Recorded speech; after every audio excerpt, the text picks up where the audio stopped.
Okay, we should be live now. Alrighty. Good morning, anybody that might be out there. Good morning. We are just kind of messing around today, but we thought we'd do a beans since it's been a while.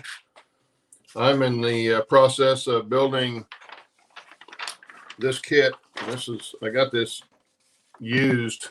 There was actually two buildings in this kit. I don't see anybody in chat. Is there nobody in chat? Well, you do it for the replay kind of thing. Okay. Anybody wants to watch that. Anyway, I'm doing the, I can see that, the cigar store from Campbell Models, Campbell Scale Kits.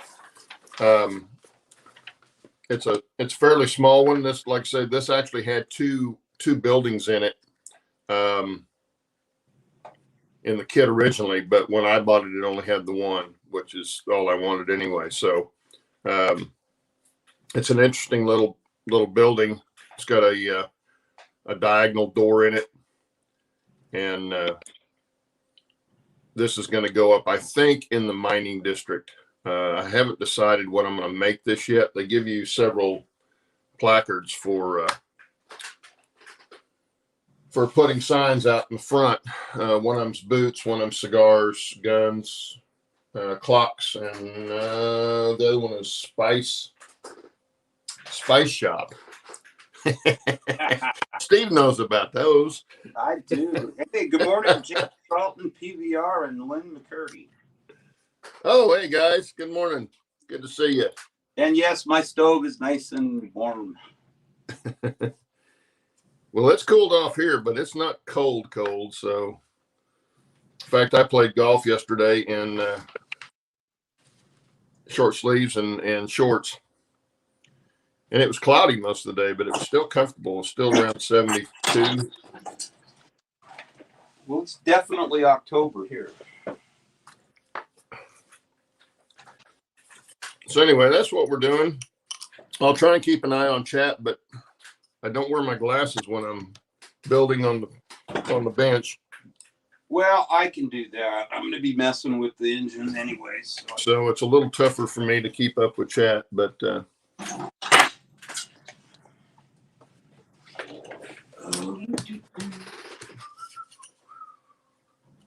okay, I need to mark these. Where's my pen at?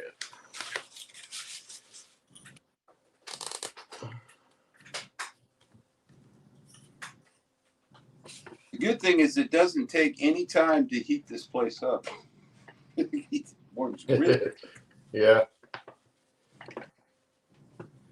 That's true. When the building's small enough, it doesn't take much. I had that 16 by 20 shop at my old house, and I insulated it so well when I built it that I could heat the thing with one of those little 6-inch ceramic heaters, electric heaters. Yeah. And it would run you out of there. You had to turn it down after you run there for a little while. These little pot bellies are incredibly efficient. Oh, yeah. Well, those things, the problem with those is hard to regulate the heat coming out of them. Yeah. They get up to a temperature, and then it's like they'll run you out of the place. But you're right. They do heat well.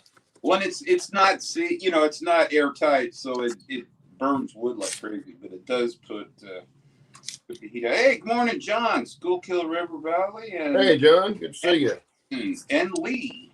Good morning, guys. We are just messing around. I'm building, and Steve's fiddling. I'm fiddling. Well, I'm gonna work on the engine, but not right at the moment.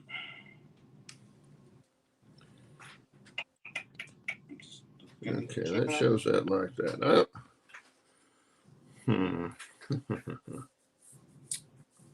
What are you guys up to this morning?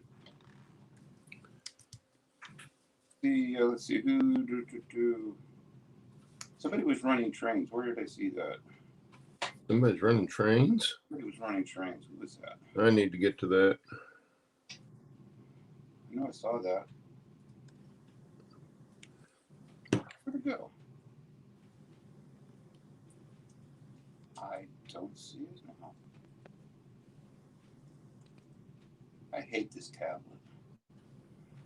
Jason's at work this morning. Oh, it's nice to be able to hang out on Beans and be at work too. What do you do, Jason? You read my mind. I was just going to ask him that. That's scary. My wife does that too. Well, hey, John, it doesn't really speak, Steve. That doesn't really speak to our mental capacity to know what you're going to say. Well, no, that just means we think alike. It just means you're easy.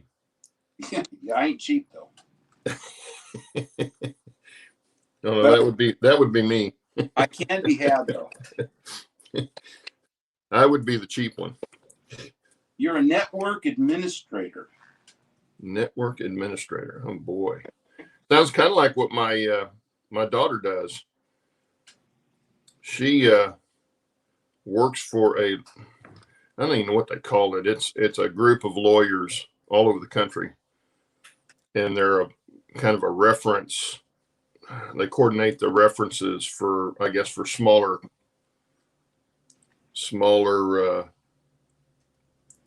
law offices, something like that. I don't know exactly. But anyway, she does the IT work for them, which is funny because she's never really had any training in IT. She learned all this on the job. Well, let's see. Path Valley Railroad. What's your name? We keep asking him. You're trying to keep the dog entertained while I work on my critical thinking homework. Oh God, with Gus, I wouldn't be able to do that. Let's see. Critical thinking. Oh, isn't it out the window these days? Yeah, Lee's working on his layout. John's getting ready to work on his river. And James Galton was running trains. Oh, James is running trains. Okay. Was running trains. Gosh. Well, I suppose I can flip this phone around for this thing. Let's see. Go like that.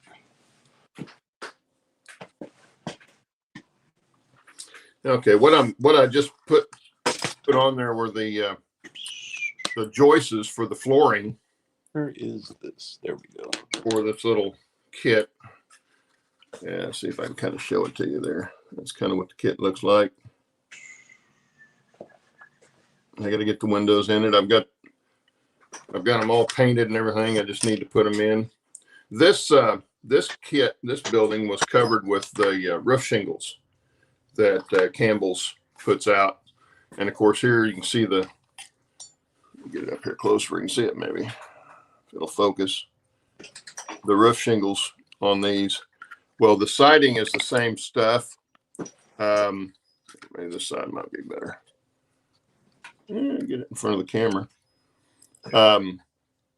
The siding is the same shingle as the roof. What I did with this was I didn't have my white acrylic paint down here, so what I used was just some white latex, and I just thinned it with water and brushed it on to kind of give it a worn white look. And then, of course, the trim you can see is all done with just straight white acrylic.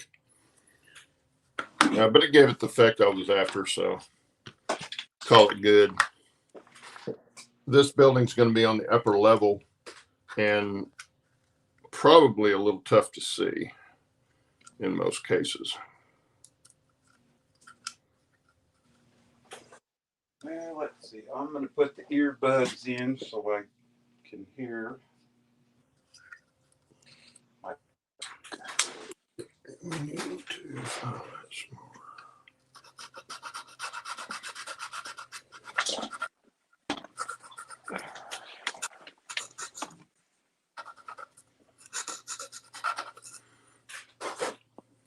By the way, guys, if you ever have to enlarge a round hole, like this little vent hole up here in the top of this building, it's really tough to do with even an X-Acto knife. And I don't use an X-Acto very often. I use straight edge razors.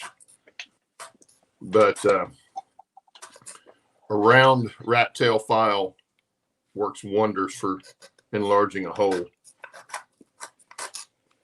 No, Jason, that's not going to be a coal burner.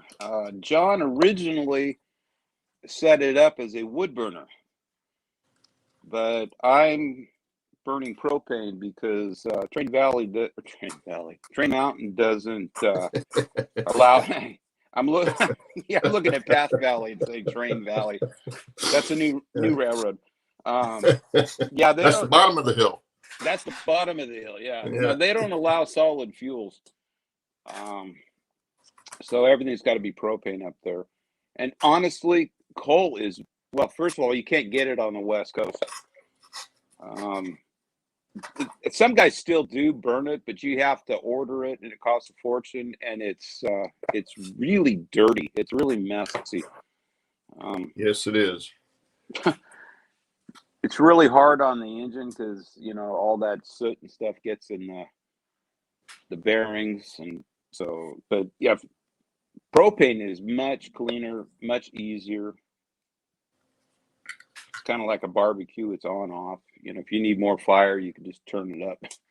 You know, coal, you got to bank the fire. You always got to be thinking ahead, which a lot of guys like doing that.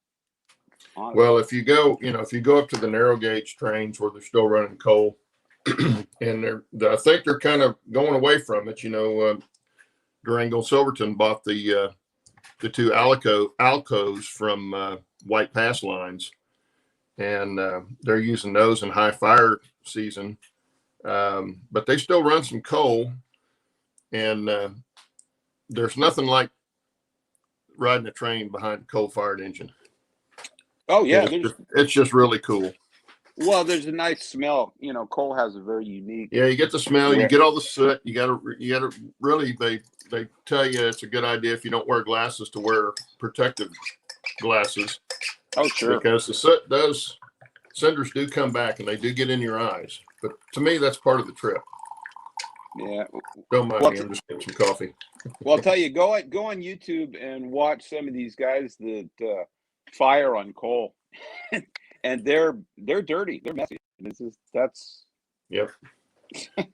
Well, in fact, on YouTube, there's a video out where you can actually watch them start the fire in a coal burning engine, and that's pretty interesting. How early they have to get up in the morning to get one that's cold fired up and ready to take coal. Oh sure. Hey, good morning, Sparky. Hey, Sparky. Good morning. Yeah, Tim had an interesting thing happen with him firing over there on the Oregon coast. They were getting donated oil, so they had a tender, or not a tender, but a load dumped in the tender, and he was firing it. Everything was going good. Then all of a sudden, the fire went out, and that's not good. So he's trying to figure out what the heck's going on, and looks in the firebox, and there's water coming out. Oh, that's really not good. No, so they had to pull that thing out of service and drain the tender, and he said that thing ran, I think he said, for about 8 hours getting water out of that before it finally started getting the oil. So they don't take donated oil anymore. Yeah. Oh, I thought maybe they had a leak in the boiler. No, whoever gave them the oil had half the tank was water. Oh wow. He said that was a pain. Yeah. He's next in line for the right-hand seat. He's going to be running that thing before too long. Yeah, they actually have lessons. The friends of the Cumberson Toltec, you can go up to Chama, and I think it's a week-long or maybe 2-week-long class to be a fireman, which includes running time on the tracks. And after you get that degree, then you can become a engineer. take the class to become an engineer, which What's I thought funny, was kind of cool. I taught him everything I knew about live steam a few years back. And now the student is the teacher. He knows, he's already, I've forgotten, well, he's forgotten more than I know. I mean, he is very, Yeah. very qualified for steam now.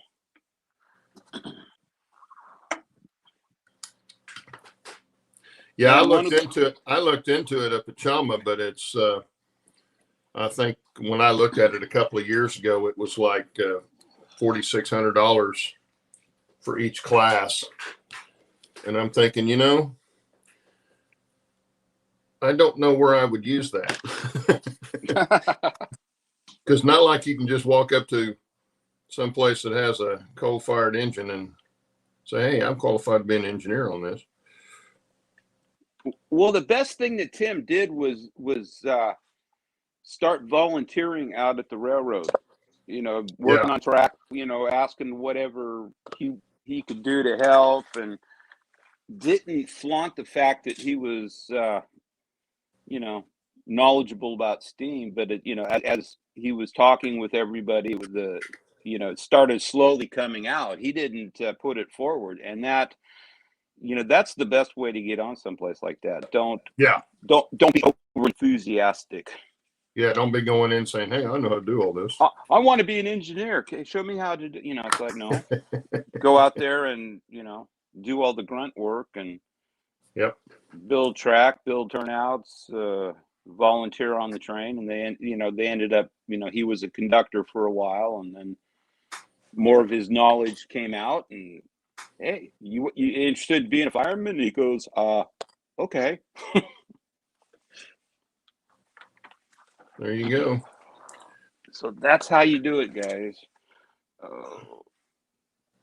Yeah, I've got especially when it's volunteer work, you know, you're not getting paid to do the job.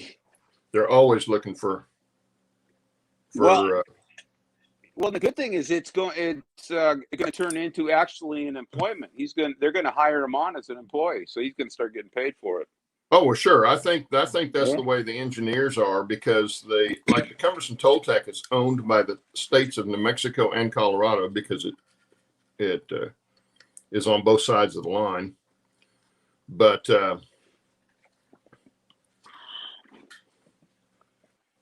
excuse me, I'm trying to get this window in here. It's I think the engineers and firemen are actually, to the best of my knowledge, they're actually paid by those states, because they own the railroad, but they let the Friends of the Cumberson Toltec have access to a lot of stuff. And I saw another good video. If you want to see inside a coaling tower, Toyman just put up one where he and Karen got pictures inside the coaling tower at Chama. Ooh, that'd be cool. And they actually ran the engine. They run it on electric now, but it originally was run on a diesel engine that's still up there, still in the building. It was pretty interesting though. And it came in real handy because I'm going to be building one for mine. So it was really interesting to see what it looked like on the inside, even though mine won't have detail on the inside. He had some good pictures from inside back out to where the buckets go up and down, and good pictures of the tracks of the buckets and all that kind of stuff. So if you're interested in something like that, go over to his channel and see that.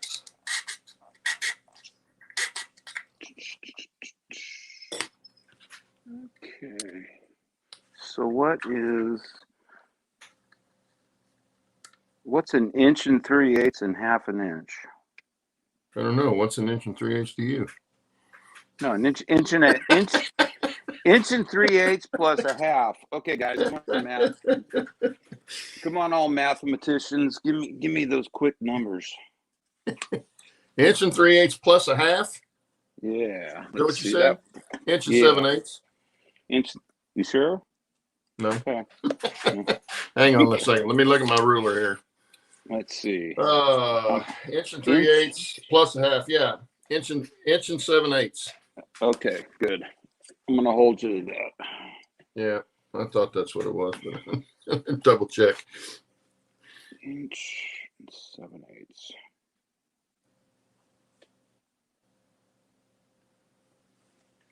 I gotta lay out these marks for some holes I gotta drill. Let's see.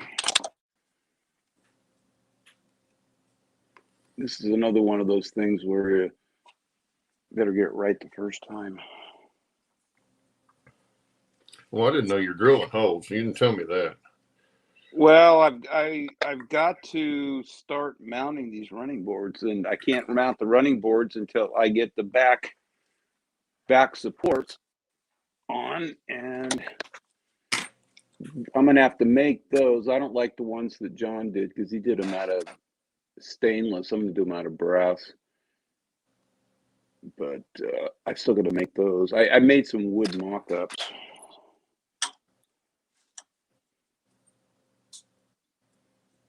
Let's see. Okay.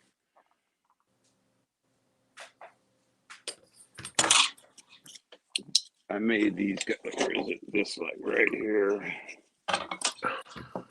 This piece fits thusly. See. And this would be brass in a perfect world, not wood. Okay.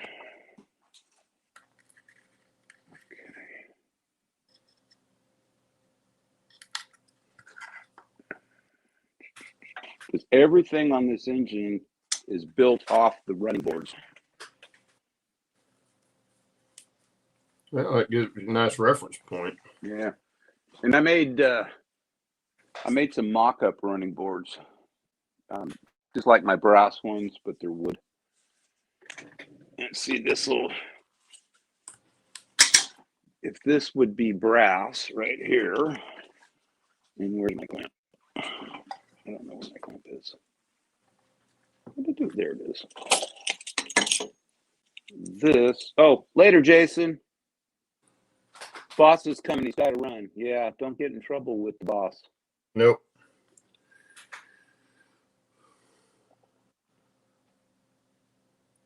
Especially when you're married to her. Oh, yes. Okay, see this piece here will bolt to this back frame. And then if this was my running board, I have to cut a mill and notch in the end of it to fit around the check valve for the boiler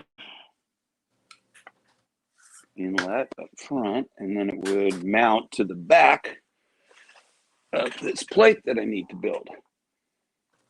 And then I do one side, then the other, and then I have to start building the cabin floor.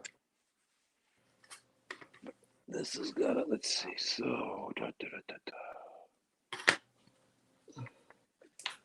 look at chat. Yeah, I got a couple hours I can hang out here, but then I'm gonna have to boot scoot.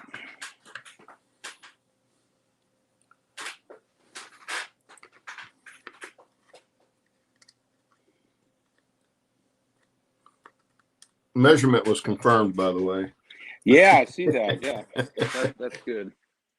Math was not my strong point. Well, I didn't use math. I just used years of measuring stuff in plumbing and carpentry. You remember the days when, if you got caught using a calculator at school, you were in trouble. Yeah. Now you got your app on your phone where you can just look at a math problem, it'll give you the answer. Well, yeah. Well, my grandkids got in elementary school and they were required to have a calculator for math class. Yeah. And I'm thinking, I think what they said their basis was behind that was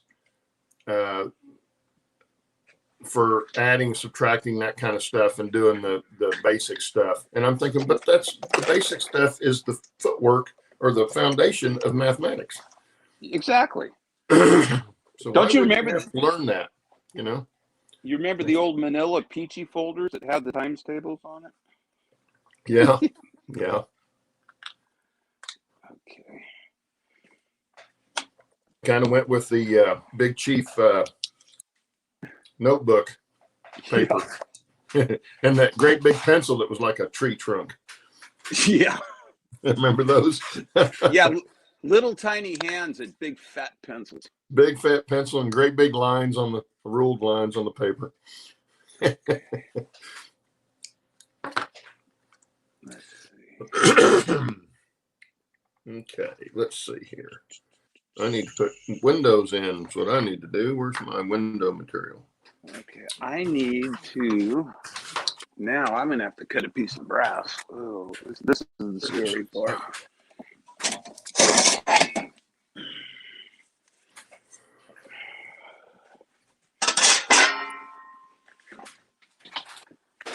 Cut this with scissors. It's a lot easier. Get out my micrometer. Uh-oh, big words. Yeah, my digital calipers. I love these things. Yep, 8 inch.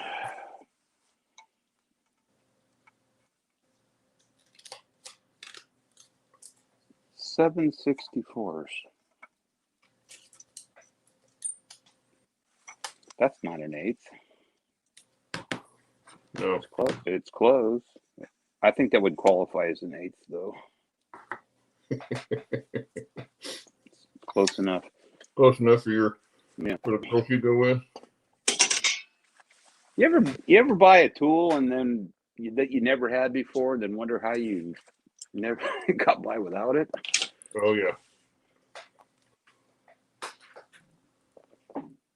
Okay. Yeah, I thought that of my first air nailer I had. It was actually a brad nailer to do trim with. Mm-hmm. Oh my God, how much easier than using finished nails. Oh yeah. No, yeah, my air nailer, my Sawzall. Oh yeah, Sawzall. I use that all the time. I wear those out. Sawzall and a battery powered drill. Yeah. Oh yeah. Well, and my multi-tool. That's another one. It's like, how did I get by with? Boy, that thing would have made a lot of jobs easier. Hey, good morning, multi-tool. Yeah, multi-tool's worth its weight in gold. Oh my God, I can't believe how much that thing will do. Good morning, Jerry. Well, you know what it's really good for? If you're doing flooring, like tile and you probably know this because I know you just retiled the house. Yeah. Well, yeah. Cutting the, instead of having to use a jacksaw, which is all that is, it's a knuckle scraper. Oh, for undercutting undercutting the trim to put your tile or flooring in, yeah. Oh, well, that's where I fell in love with it. Oh yeah, that's what I bought mine for. But I've used it for so many other things. What are you up to, Jerry?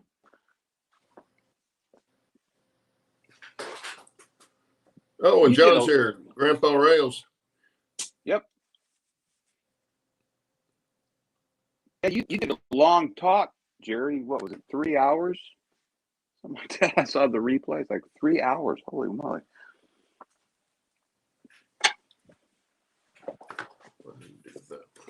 Let's see. Okay, take this off again.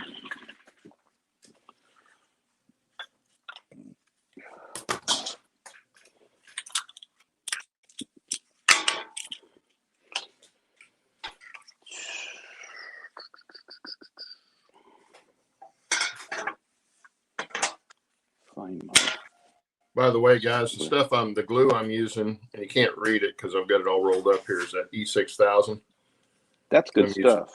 Yeah, well, when you got these plastic windows and stuff, CA is not the best thing to try and use because. Well, see, that's something else I found that plastic. It's like, where was this glue all along? Well, it's almost the same as Walther's goo. I've seen goo. In fact, I've got a tube of it around here somewhere that I've had forever. Not Walther's, but just a regular called goo. It's basically the same stuff. It's crystal clear. It doesn't attack anything, and it's sticky as it can be, which is really nice when you're trying to put in small parts and you don't want to drop them.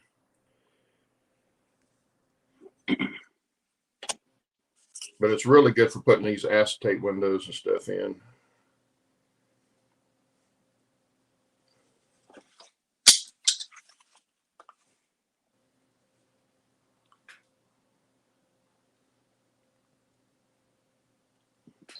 Double check, make sure that goes that way.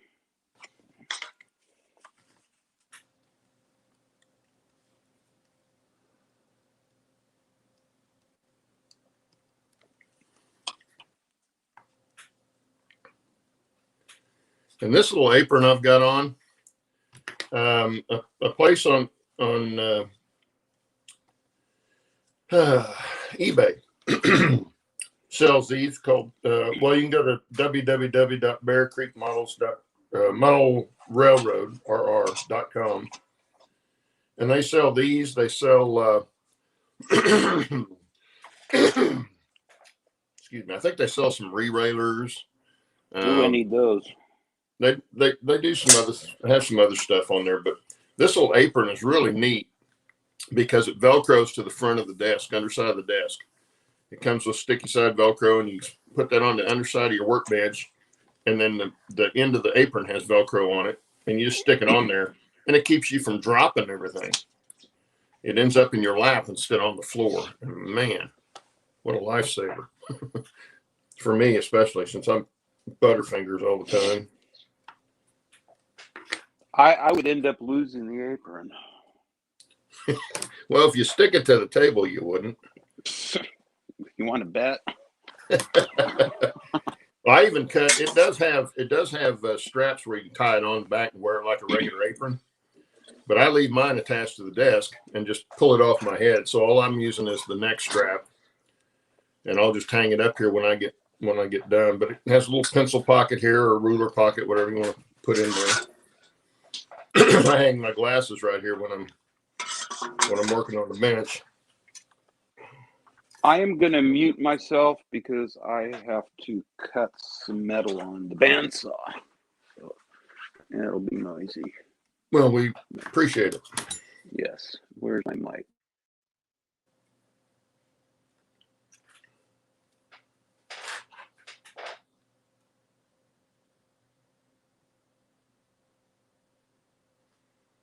Oh, not messing with that.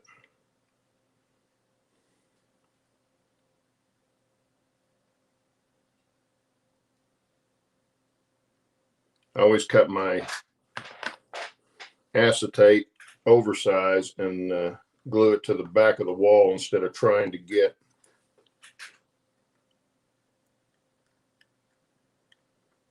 it in the window frame itself. I know it's a lot neater to put it in the window frame, but for my purposes, it works just fine like this. You get the glass effect without having to get it exactly the right size.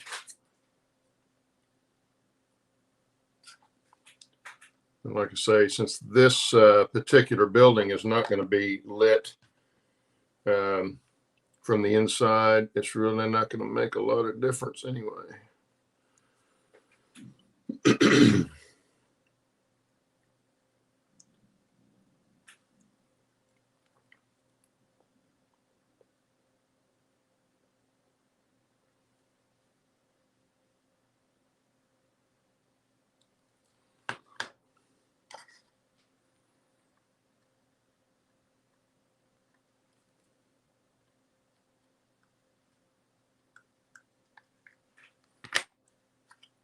Okay, so now I can put it on the flooring. This little deck right here is the flooring and the outside wooden walkway. This is a kit was designed to be used on an older era layout, but I'm using it as a store up in the mining district eventually. And so the mining district would have been, from the mid 1800s roughly anyway. So this building's going to be one of the ones that's kind of left over from that time.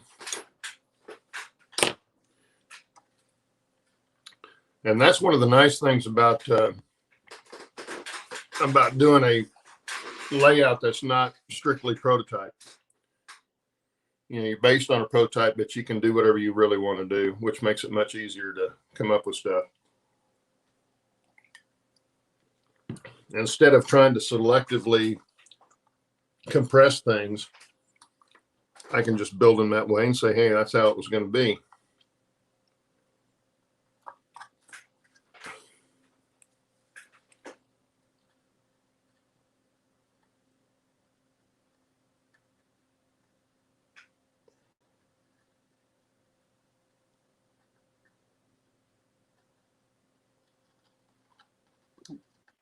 Cool. Okay. There. See? That's another thing. Another tool I love is my bandsaw. Yeah. Yeah, I bought one of those when I started building airplanes.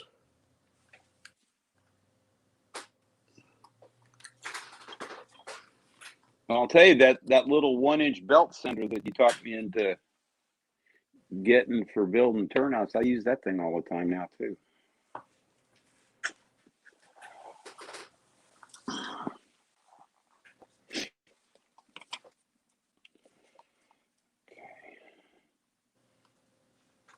Ooh, that'll work. Okay, I'm going to do is sand it. Okay, I'm going to make some noise. Hang out.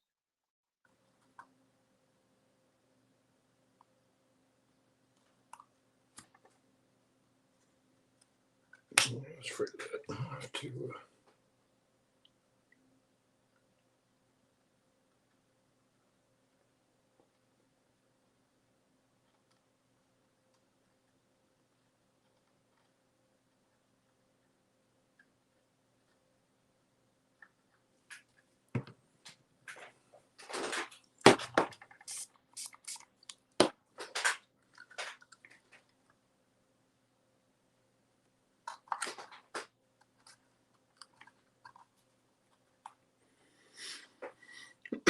what I just sprayed on there was just a CA accelerator.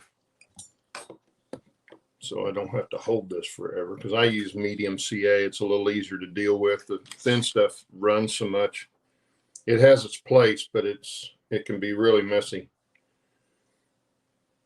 And you can end up with more stuff stuck to you than you have on what you want to put it on. So there we go there. That done. I'm going to put on our signs and our trim. And this model will be finished.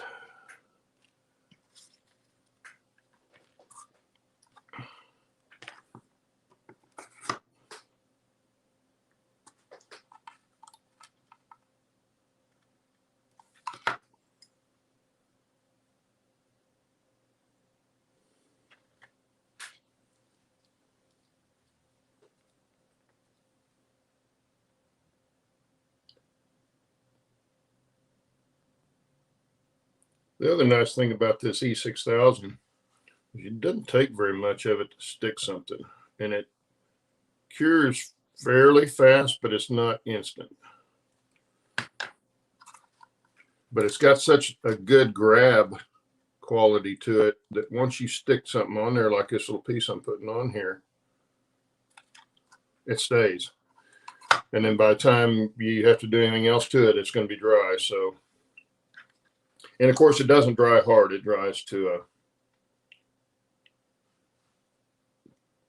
not really elastic, but it is somewhat flexible compared to, say, a CA. Of course, it would help if I got that on there where I could deal with this first.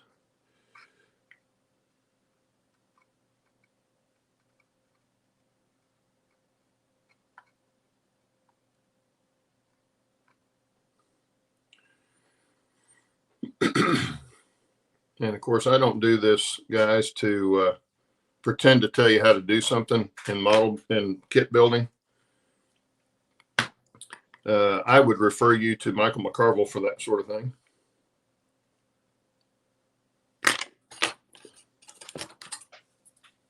Because as I did with my airplanes when I was doing those, I build for myself. I don't build for anybody else. So I wouldn't pretend to try and tell you how to do it. Oh, sure you would. No, I wouldn't. I'm not even pretending. I think that's where that goes. That is where that goes, but it has to be cut off. Okay. So I need to put one there and then one there. I need.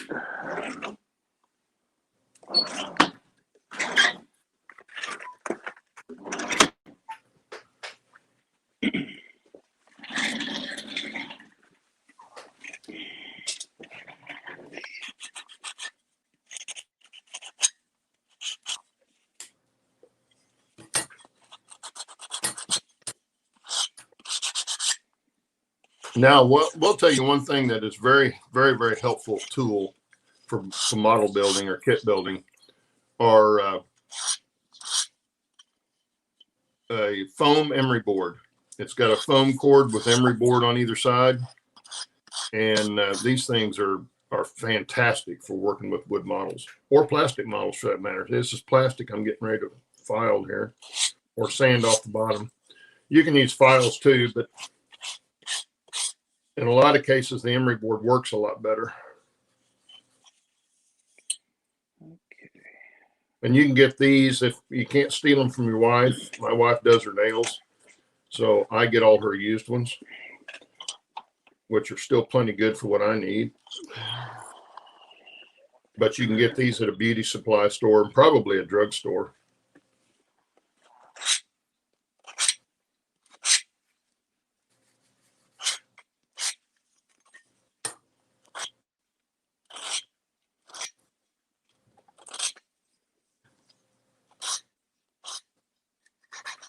Come off there.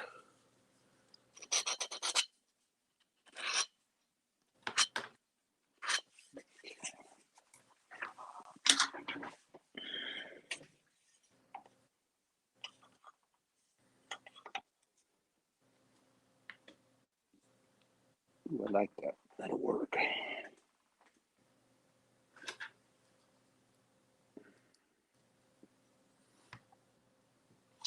Should make another one just like that.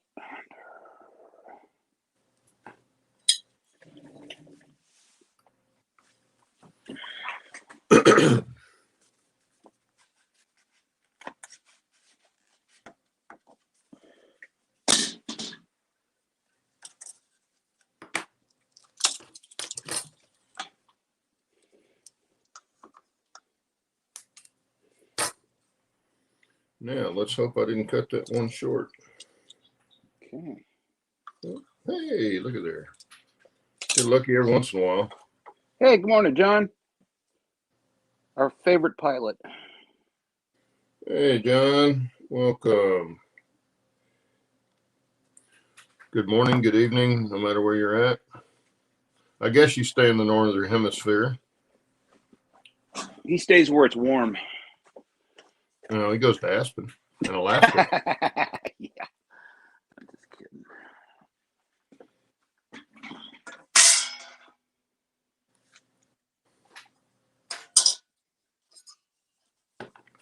Well, now for the fun detail part. The little bitty tiny corbels. See if this is why I have the apron on. I'm dealing with parts this small. Oh, you can see that. There's 4 of them on there. They're not bad when they're on the sprue, but when I cut them off this sprue, it's going to be another whole thing here.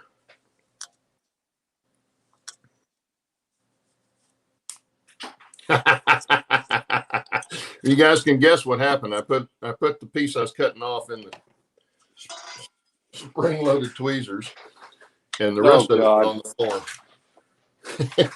Rest of it shot off on the floor. So let's see here. Story of my life. Yeah.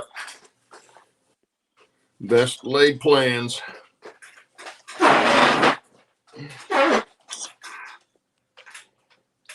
think one of my boxes. Turn that naked stuff here. Oh, there go my dogs.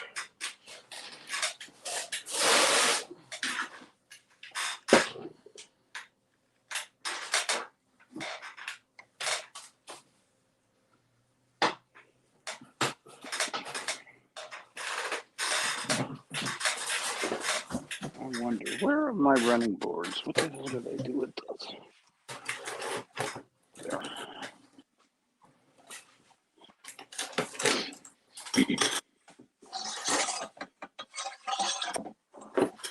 You know that fly that was bugging me out here on Saturday? It's still out here. Well,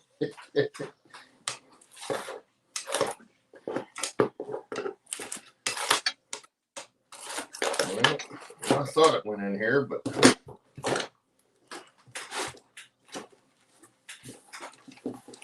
I'm beginning to think I was completely mistaken. I was wrong once, but I was mistaken. What didn't go in that box? It went somewhere else.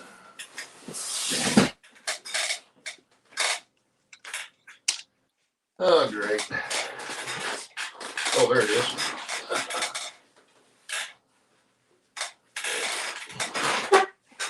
Now.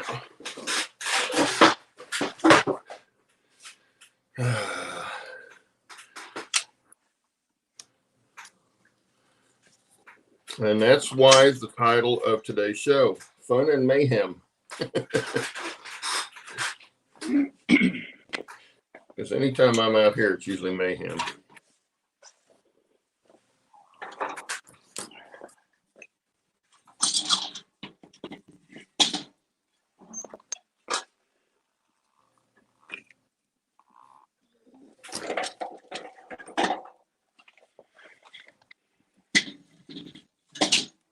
Let's see if I can do this a little better way. Keep it on the table. I really need a fly swatter out here. Actually, Just doesn't catch flies for you? Actually, I have one. I'm going to kill that sucker. Well, flies are really bad around here this summer. I don't know why. They've been bad here, too. Of course, we're surrounded by horses, so that doesn't help. Yeah, that's true. Yeah, any kind of livestock will definitely draw the flies.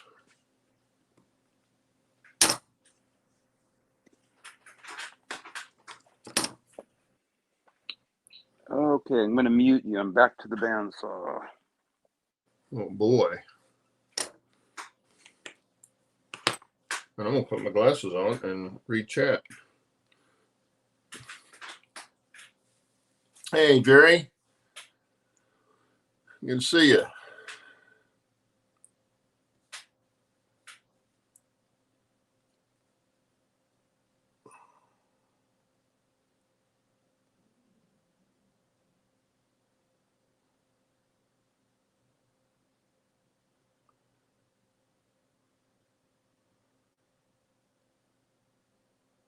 Yeah, Sparky, been watching you guys trip, at least bits and pieces of it. I haven't seen the whole thing, but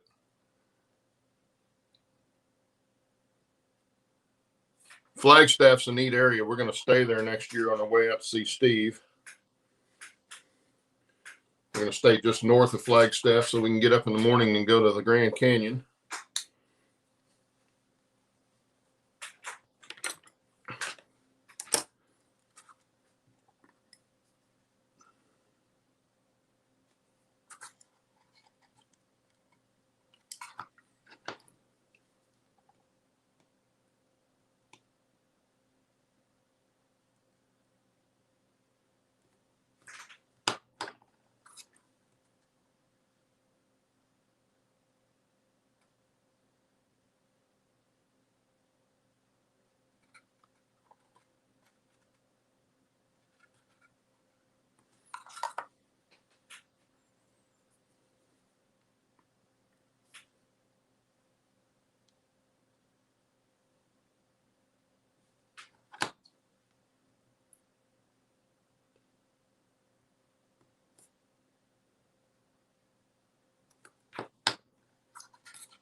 Alrighty.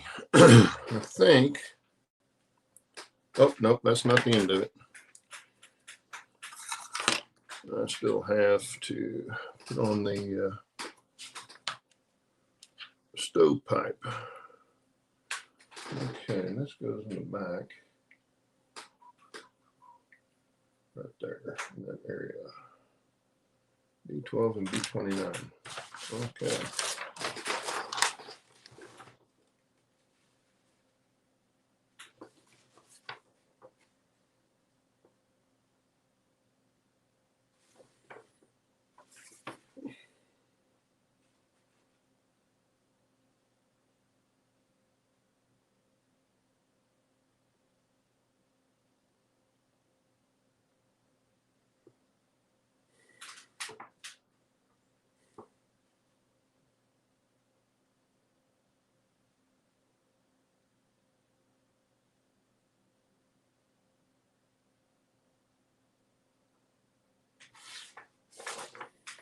Interesting.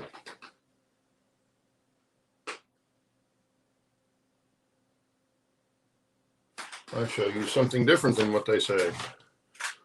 They say to use a piece of strip wood from one of the other steps for the pipe cap, but that seems kind of silly to me.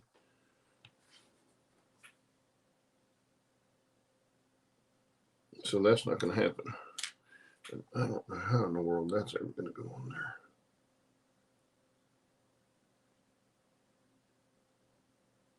That's what that'll be. I'll make that the pipe cap.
Well, I've got some needle nose around here somewhere.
I'm back.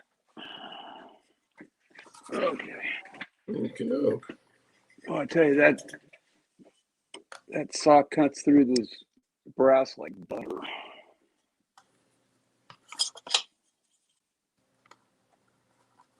Oh, your bandsaw? Oh yeah, nice. What kind of blade you got on it? 1/4 inch metal cutting. I'm gonna make some noise. Hang on a second.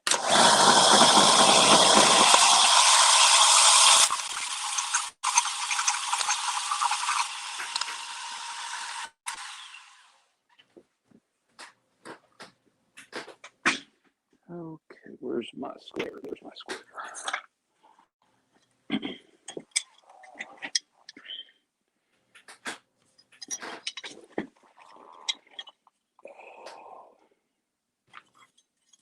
Ooh, I got lucky. Even a blind squirrel can find an acorn once in a while.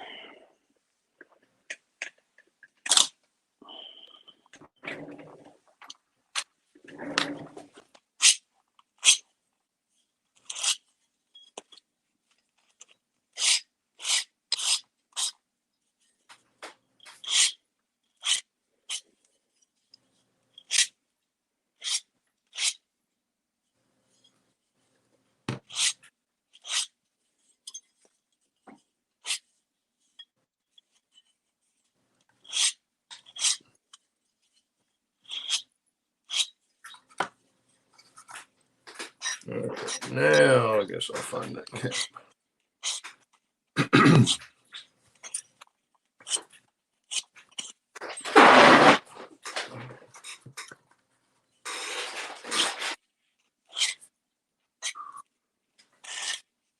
I'll put that piece.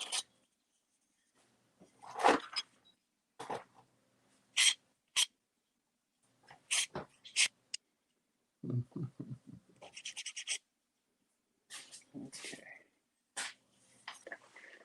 I think I like that.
Okay, so 1/4 inch, 1/2 inch.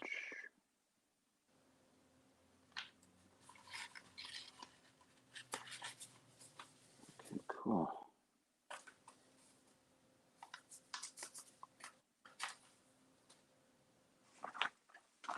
There it is. I knew I'd find it.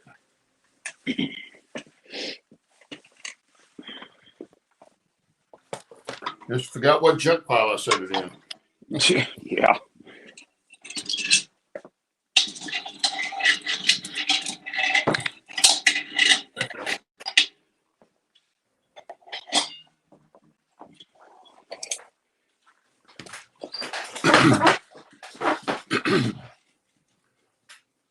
Although this may end up being too big.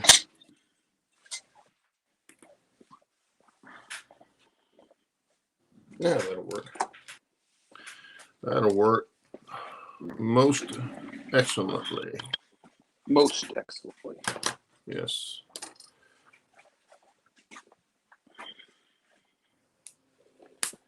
Cut the top of that off. Actually, what I'm going to use on this for this pipe cap is a piece they put in in their kits for a light shade, because the lights that they actually would have for any of these kits were all not actually lit. So that'll work. Okay, so I got to age that a little bit first. Get my aging sauce out. This stuff, I love this stuff. And I've shown this before. It's offered by a Canadian company, but you can find it at some hobby shops here in the States if you'll look it up on, if you just Google the name of it. Use What the hell are you doing?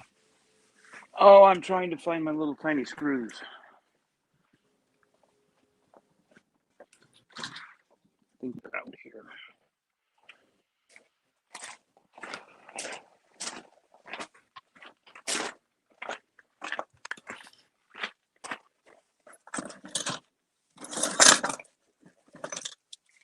I'm just busy making noise.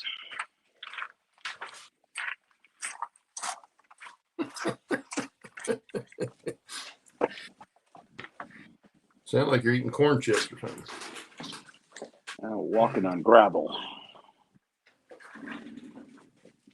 Well, that's different. You're usually walking on eggs, aren't you? Always. Like I said, I'm always in trouble. It just depends on how much. Okay. Okay. I'm gonna tell Sheila all this stuff you've been telling me when I get over there next year. Uh-oh. You got the dirt on me. Yeah. Because I'm gonna get there and I'm gonna find out she's not nearly as terrible as you want to make her out to be. Oh no, she's nice. If she's putting up with you, she can't be that bad. Oh, she tolerates me. Let's put it that way. Yeah, I think all wives tolerate their husbands to some extent. What I can't figure out is why they've tolerated it so long. Yeah.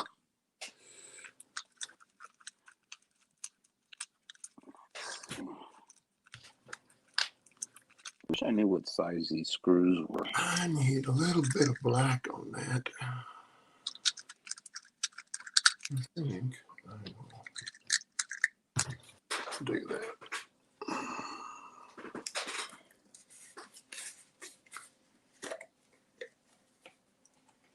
Oh, just get it all over you. There you go. That's just excellent job. Come on there. These aren't long enough. They're like sticking your finger right in the paint. Better than the time I stuck my foot in a full gallon can of paint. Inside a bathroom I was painting for a lady. And the color of the paint was like bright lemon yellow, about the color of this. The paint was about that color right there of the yellow. Nah. And I'm painting and I got it. Luckily, and that's the thing. Most of the time when I paint, I don't put a drop cloth down unless I'm on carpet. I just keep a wet sponge close to me so I can wipe up any drips or anything. But I had put down a drop cloth for this particular job, thank goodness, because she had ceramic tile on the floor with grout lines and all that good fun stuff. And if I hadn't have done that, it would have been all down in the grout and everything else. Ooh.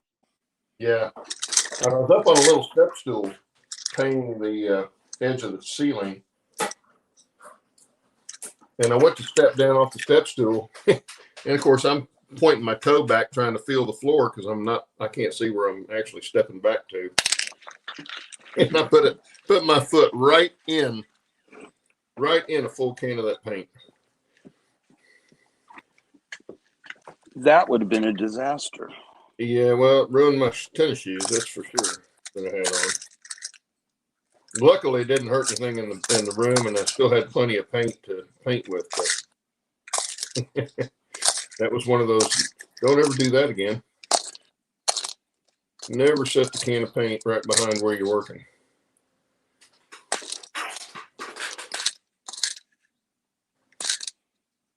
Come on, I know there's got to be one more long one.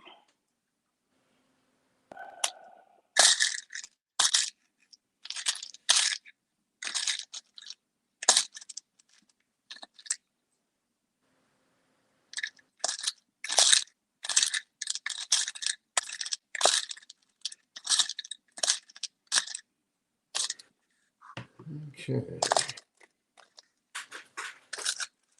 All this mess with the screws, and I only have 3.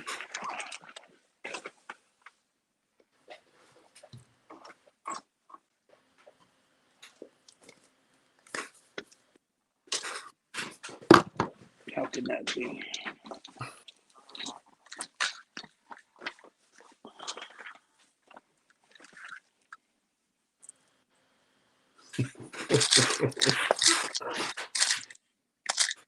Sparky's got them talking about that road trip they're on, or were on. I don't know if they're still on it or not.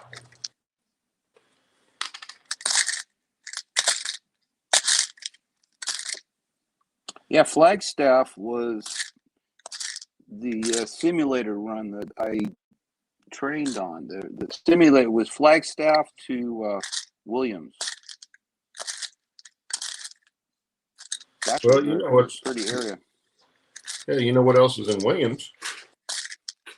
Yeah, That's the Grand Canyon Railroad. right. Oh, come on. Except I don't think they've been running it for the last year or so.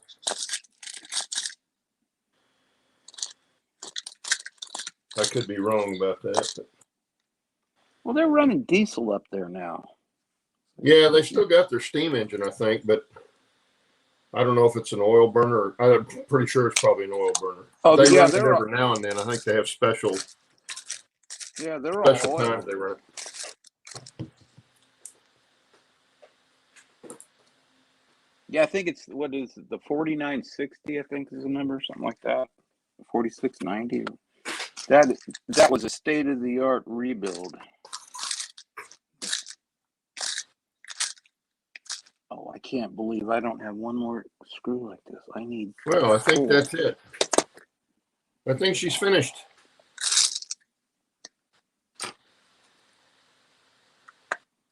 You have to... Oh, this isn't gonna work.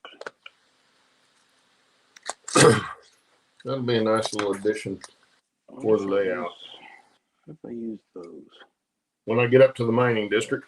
Oh, I know what I need to do yet. I haven't done. Let's pick out a sign. Hey guys, what should this be? Should this be a mining equipment place? Maybe a gun store? Oh, definitely a gun store. I was kind of leaning toward that. I've got a sign for guns. May do that. Make it a gun store. Because you know they needed guns up around the mines. Oh, sure. Okay, what if I use you? Oh, your work. Okay. Forgive me for talking to myself. That's okay. Nobody else to talk to you. No.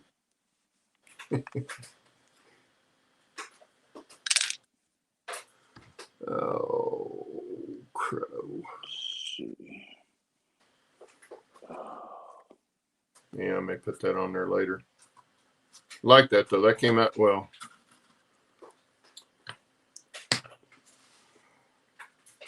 So now the next trick is finding the next kit that I'm going to build. Actually, I think I'm going to start on one of the roundhouses. I'm going to do the Midland roundhouse. I think it's Midland Roundhouse. What is that called? Yeah, Colorado Midland roundhouse that was in Colorado City. It's going to be one of my roundhouses, and then the other half of it is going to be the Como roundhouse in Como, Colorado. Ted, my friend that I couldn't get to be on the show, he wouldn't be on the show, but I may sneak a beans show on him one day. Well, he's not expecting it. But we're going to start working on those on Mondays. Next Monday, we're starting next Monday. And those are both, what are they called? Model Masterpieces limited kits, which are mainly hydrocal and in wood. Actually, I'll bring this one down, kind of give you a preview of what it's going to look like. What was that? Well, I had burritos last week. No, that's that's me scooting back in that chair.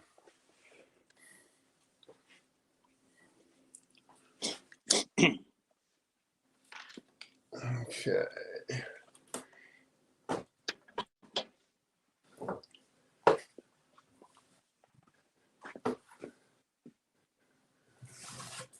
So this particular roundhouse makes This is the box it comes in. And this is actually prototype of the Colorado Midland. And like I say, the other one I have is the one in Como.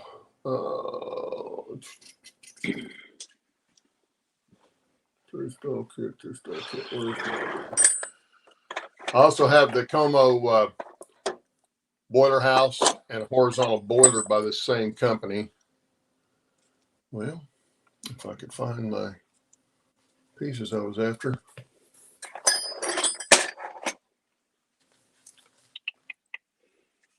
Where's my drills? Where are my little tiny drills?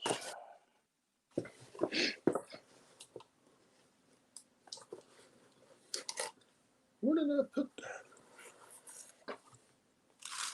Well, anyway, these two are extra stalls for the Como roundhouse, and I don't know where I put that right offhand. Thought it was right up here, but I guess not. Anyway, this one, I will show you what kind of comes in the kit.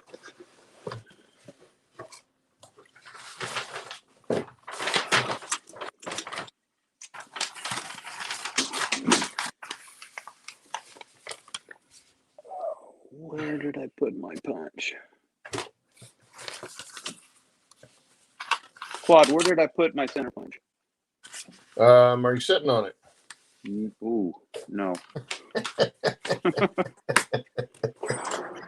I know where it's not. Would you know if you were? Yeah. I know where it's not, and that's not where it is. Anyway, here's bill of materials, and kind of gives you an idea what they've got. Several different kits that'll make this whole thing, and I've got the one for the main four. It's a main 4 stalls, and then I've got an extra 2 stalls that go on with it. There's a picture of what it looks like.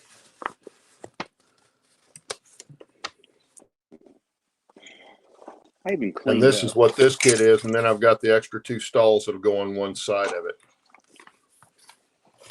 But like I say, the outside walls are all hydrocal. Comes with a nice bag of windows and doors. And then you get the hardwood pieces. This is all the interior lumber that would build the main structure for the roof. This is the back side of the stalls.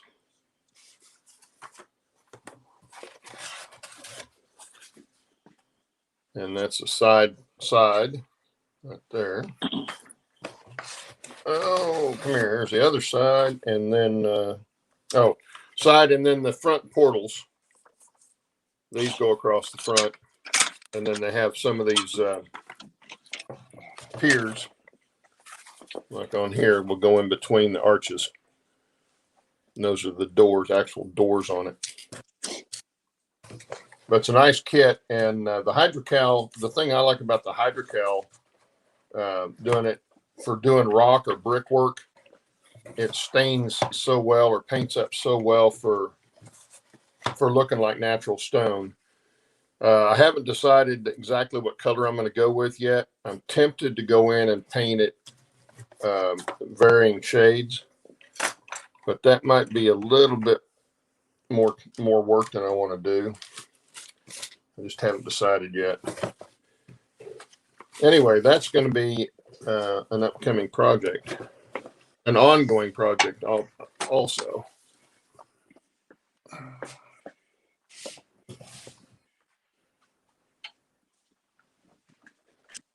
Well, this sucks.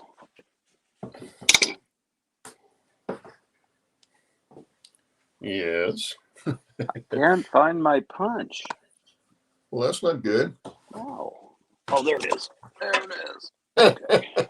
So you should quit looking for it. Yeah, well, no, it's a press punch. I don't really want to hit this with a hammer. Here's another kit I've got from them. It's a 50-foot wrought iron turntable with the pit, and the pit is hydrocal. And then you've got the, you can see the turntable parts there in the pit. I'm not sure if I'm going to put this in. I've got a turntable that I bought from the guy in England that that I really, really like. And I think it's going to be the one I use. Well, I know it'll be the one I use in the main yard for where the roundhouses are going to be.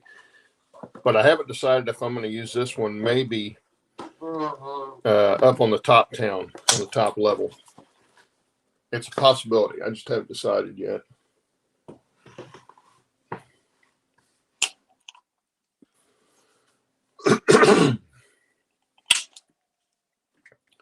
So we will find out how that ends up going. Right now, I'm going to sit down and have a cup of coffee. Okay. In this good looking cup I got. Is it a back on track cup? Yeah, Jerry, they are nice kits. I believe they're out of production, but you can still find them on eBay. And I just kept looking and kept looking. And of course, I bought most of my stuff before the pandemic hit and drove modeling stuff, you know, as you guys know, it made it more expensive. But if you're patient and you know what you want and you're willing to hold your price line, you know, you can pick these kits up for a reasonable price. And of course, they'll still cost you more than what they're marked. The Como Roundhouse, let's see, let me see what it says on here. Como Roundhouse 3-stall kit is $24.95. And the Como Roundhouse 3 extra stalls was $13.75. I don't know when that was, but it's been a while. I think I probably paid $50 or better for the Roundhouse and probably another $30 or $40 for the extra stalls. And that was before the pandemic hit and the prices went up. So, but like I say, if you're patient, that's the thing about buying anything on eBay. Is just be patient and don't think, oh, I'll never see this again, you know, and then go off the deep end with it. And just go in knowing what you want to spend on something and, or at least a reasonable idea of what you want to spend, and don't get caught up in a bidding war. Because all it'll end up doing is costing you a lot more money than you wanted to spend on any particular thing. Oh, let's see. Trying to think of what else I needed to build pretty quick. I'm kind of hesitant to get anything started that's too in depth.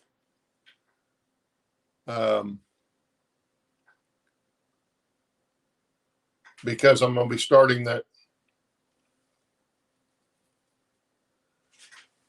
I'll be starting that roundhouse kit. Let's see here. This is the this is the boiler house for the Como roundhouse. As you can see, it's also hydrocal. I've actually been up to Como and seen the backside of the roundhouse there. You can see lots of videos on YouTube of the roundhouse in Como.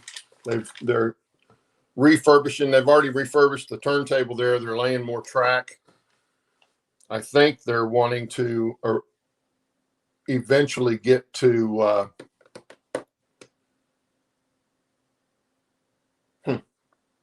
what did I do with it? Sorry, I lost my train of thought. I was looking for something. I think they're eventually wanting to get where they have at least a short section of track that they can run a train on.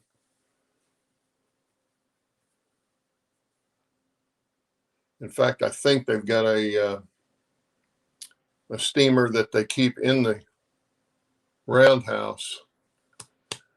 Well, I just saw the one I was looking. There it is, right there. Blind as a bat. It was probably sitting in Steve's punch.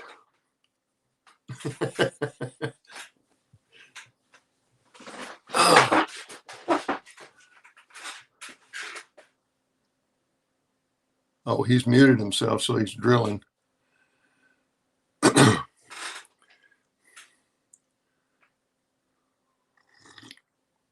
I think I'd be nervous anytime I put a drill to that project.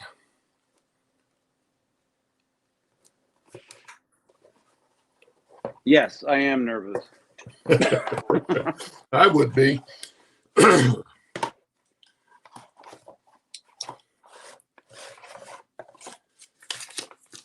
Now this is the, oh, what happened to our picture here? I don't know. We're buffering for some reason.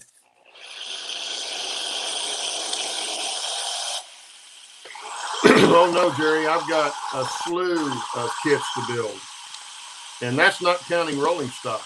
That's just building kits. I still have the whole mine district. I've got a lot of mines that are going to go in there. I have a lot of kits built already for some of the other stuff, but I do have to build some for the some more for the main yard on the bottom level. Anyway, this is the horizontal boiler kit. This is how it comes. And so this should go pretty quick. So I may go ahead and build this up.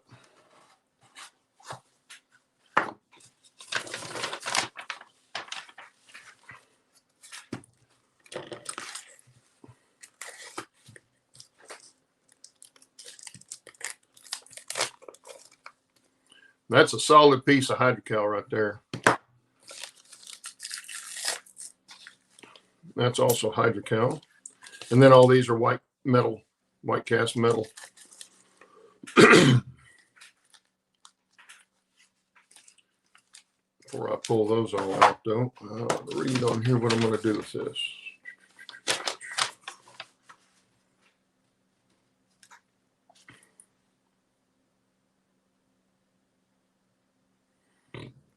Excuse me again.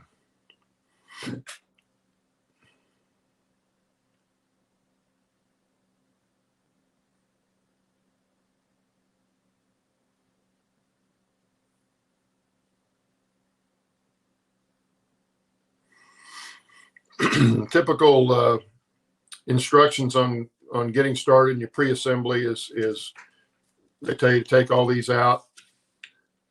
Make sure you cut the stuff away from the parts and don't try to pull the parts out by themselves. And then I normally do wash these with just some Dawn dishwashing soap and rinse them with water. But they say to use just some vinegar, household vinegar, and a cold water rinse to pull the oiling off the oil off the castings and etch it a little bit. And of course, they tell you to sand all the flash and all that good stuff. And they suggest using white glue or ACC, which I'll probably use more of the E6000.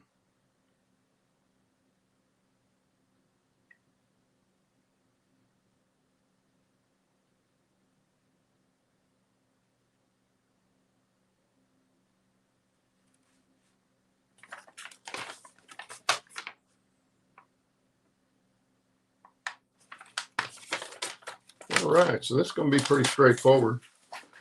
I'll just get ready to clean these all up.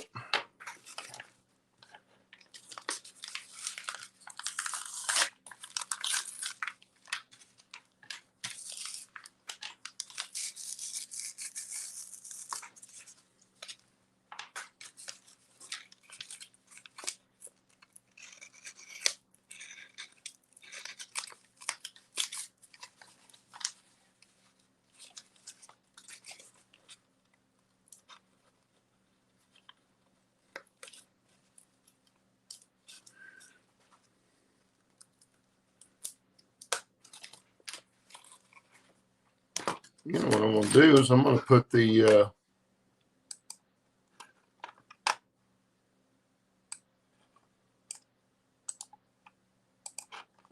link to the show. If anybody wants to jump on, feel free.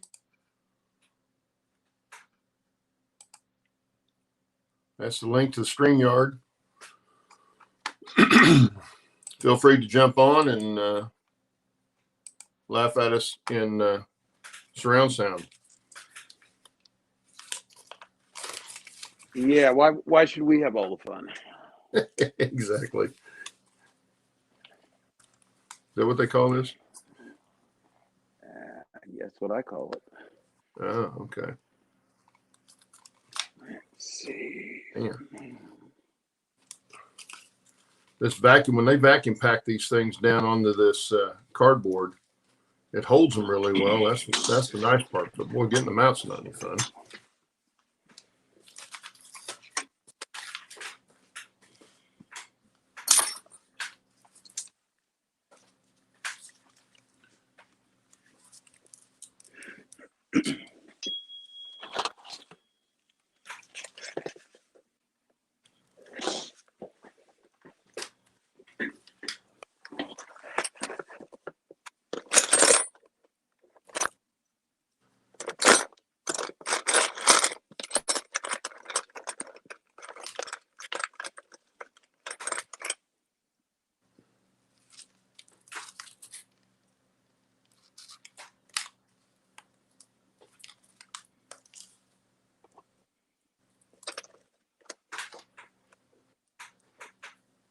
You ever get a song stuck in your head? It won't go away.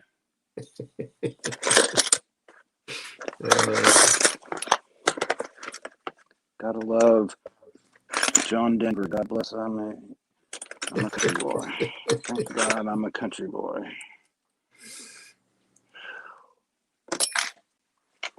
Wish it would go away.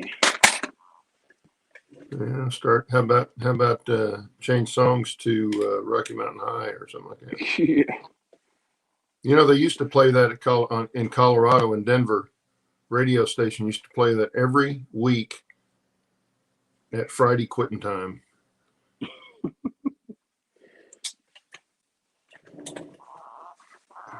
I don't know if they still do or not, but of course that was back when they were doing that was 30 years ago, 40 years, not quite 40 years ago, but yeah, probably 40 years ago too. Where is my? I need an 1/8-inch drill.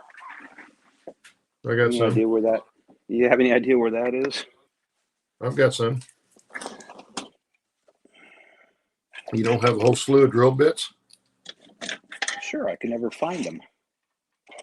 Okay. Never, make a little rack for them.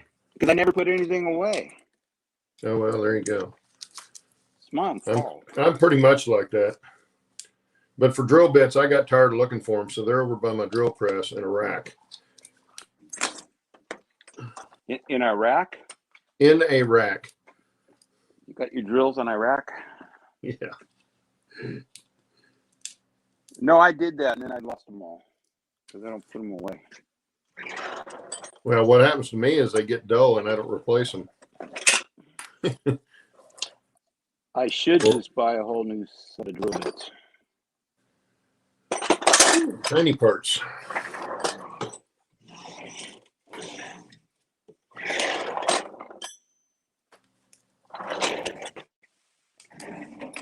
Let's see if there's one in here.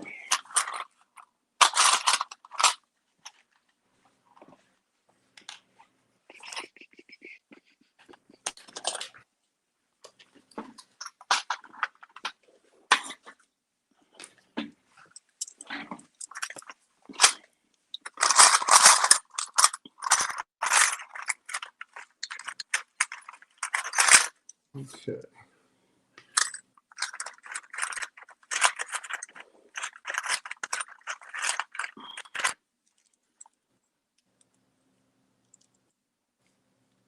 No, I don't want you. There we go.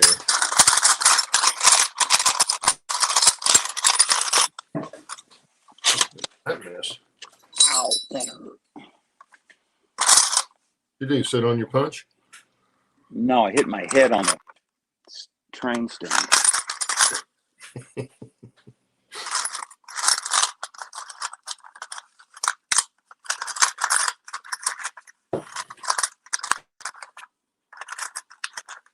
I'd like to have a nickel for every time I hit my head on something. Yeah. Me too. 64. So what the hell happened to the 8? You know, I thought I'd hit my head pretty good on that one I was telling you about when we were doing that remodel, and I jumped up and hit the header over the door. But that time you got cold cocked by the train is, Ooh. I think, beats mine. Yeah, that was fun. Yeah, it sounded like it. Well, the funny was the reaction to the field man on the ground. He thought he killed me. Then it's like, don't turn me in. Don't turn me in.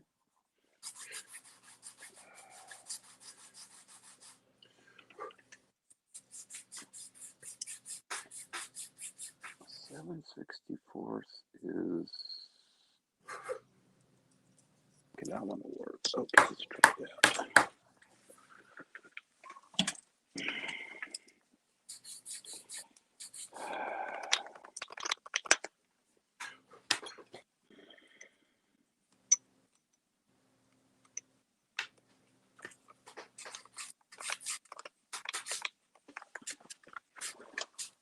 The other nice thing about hydrocals, it fans really easy.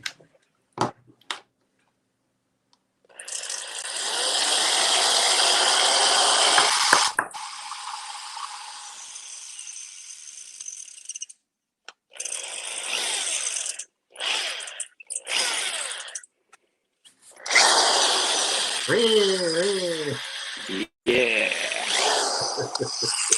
Yeah, you trust me, drilling on this thing is making me nervous. I can imagine.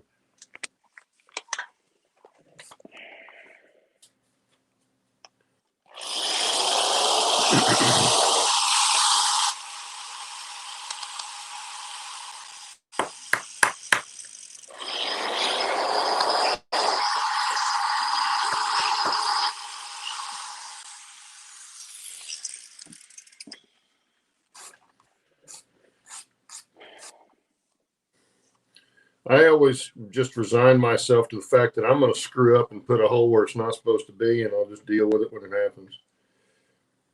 Well, I can't on this one. What are you drilling the holes for? For the mounting this brass plate that I made. Oh, okay. It'll mount right back here. Hang on here. I'm gonna make you bigger. Oh, don't make me bigger. I'll make you bigger. Yeah. There we go. Well, so I can see what you're doing. Oh, I see. Yeah. See, so this Where you guy's gonna attach everything, right? Yeah. Oh, and that's sort of. Lee's here. Hello. Hello. Good I'm morning. gonna change a new camera. I've just bought a new camera today. And I tell you now, it's crystal clear. That looks well, that now, Steve. Oh, thank you, Lee. It's coming slowly. I tell you now, but you're not liking drilling into it now. No, I've been thinking about drilling this for the last month, and it's like, I don't blame you, mate. You've seen how pristine that came when he's had it. it's like, oh, the only 1/8-inch drill bit I found is broken. Give me a break. That's not what you want. Don't you love it when you're in the middle of something and you got to go to the hardware store? Oh, jeez. Yeah, that's what I was doing before. I went and bought myself another. I've now got 3 cameras now. Hang on a second, Lee. Okay. I'm going to mute Steve a second. Okay, go ahead. Say that again. I said I've now got 3 cameras. I've got a clip. I've got the cam. What's the camera I went and got? It's Eagle Eye Mini. It's dead tiny. It's a camera, but it's crystal clear. That you're gonna use that for your putting on trains and. No, it's still USB. It's a lot. It's on it's on a proper camera tripod. It's got the Oh, mount, okay. but it's dead crystal clear. You can turn it off and turn it on. It's got a shutter to it, as well.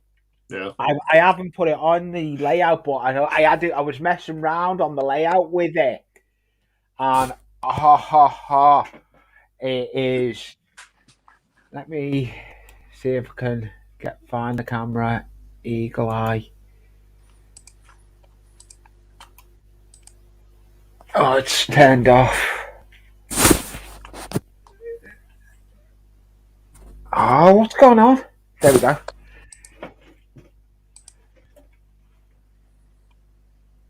The focus, the brightness on that is unbelievable. I've put a brighter light in here as well. Mm-hmm.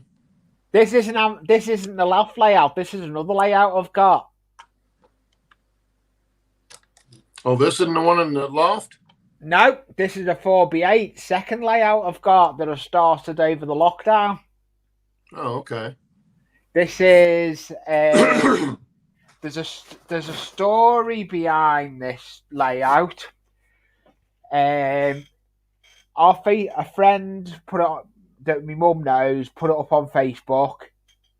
It was her husband's. He died. The flat was going to get emptied, but she didn't want the council to put the foot through this. I got no trains with it, but I got the whole loop and all the scenery that's on it, but I've had to build the scenery back up because it was an 8x4 layout, and you can imagine 8x4 layout with all the scenery on will not move. I had to break the whole scenery, take the track up, and rebuild it from ground up. Yeah. And that's on the farm. So what scale is that? It's HO and your I-double-O in my, for me. Mm-hmm. So I can run all I can run me loft layout trains on it, and I do. I'll do that now. I can turn the controller on and show you trains running.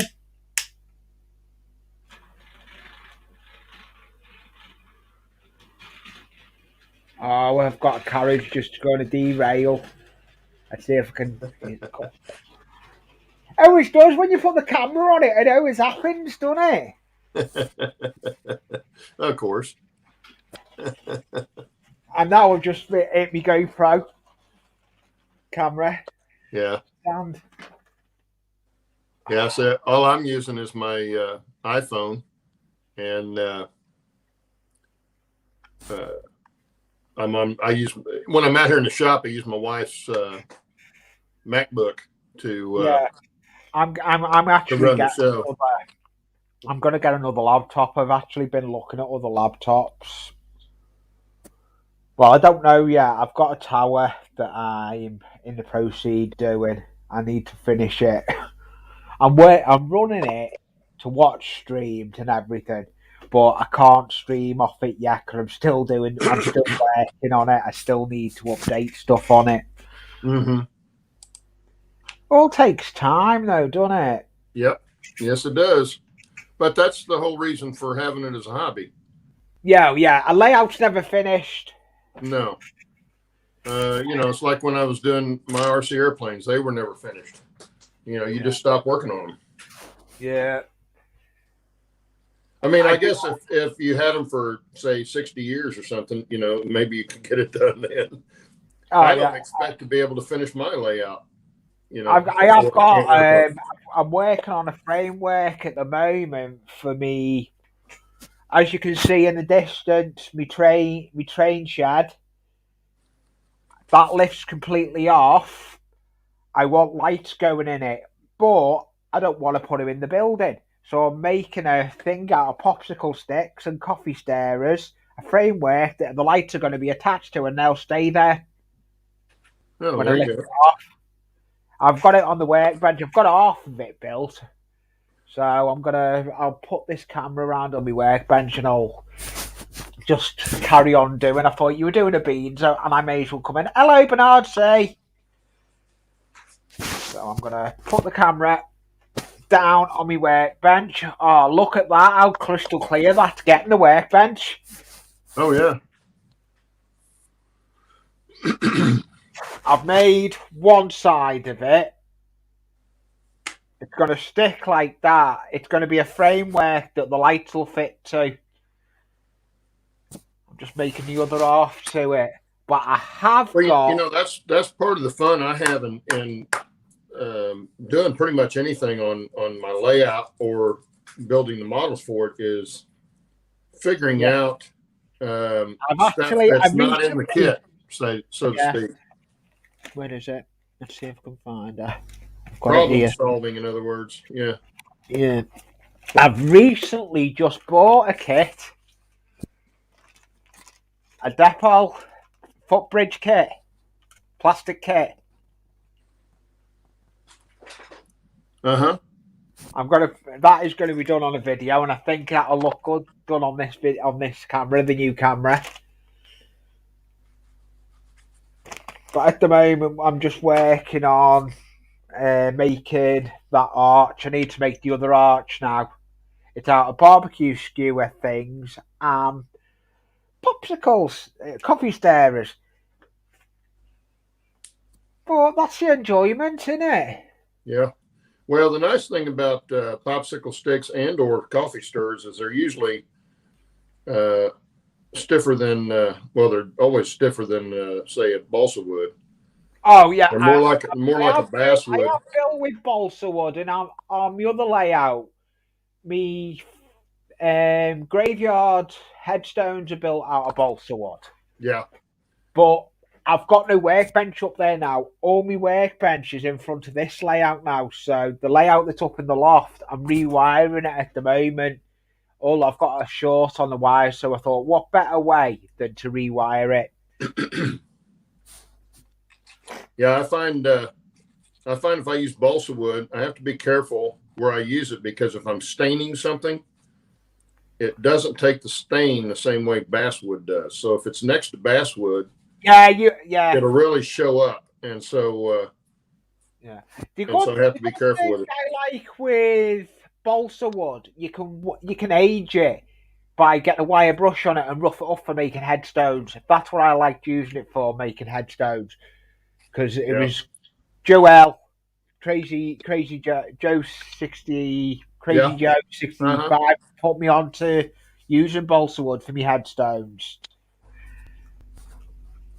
Like, and I thought, because I was trying to set up the camera earlier, I thought, come on, because it didn't like its own fit. It didn't like going into me. It wanted to go into its own individual USB. It didn't like going into the USB hub. Yeah. It liked its own power, but I've improved the lighting in this room as well. I've put proper halogen plate light on as well. So,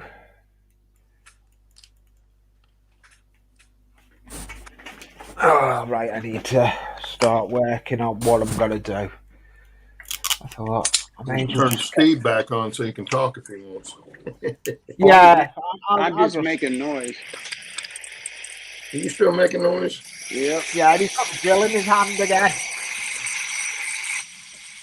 I tell you now, that adventure Sparky and all that done was quite interesting.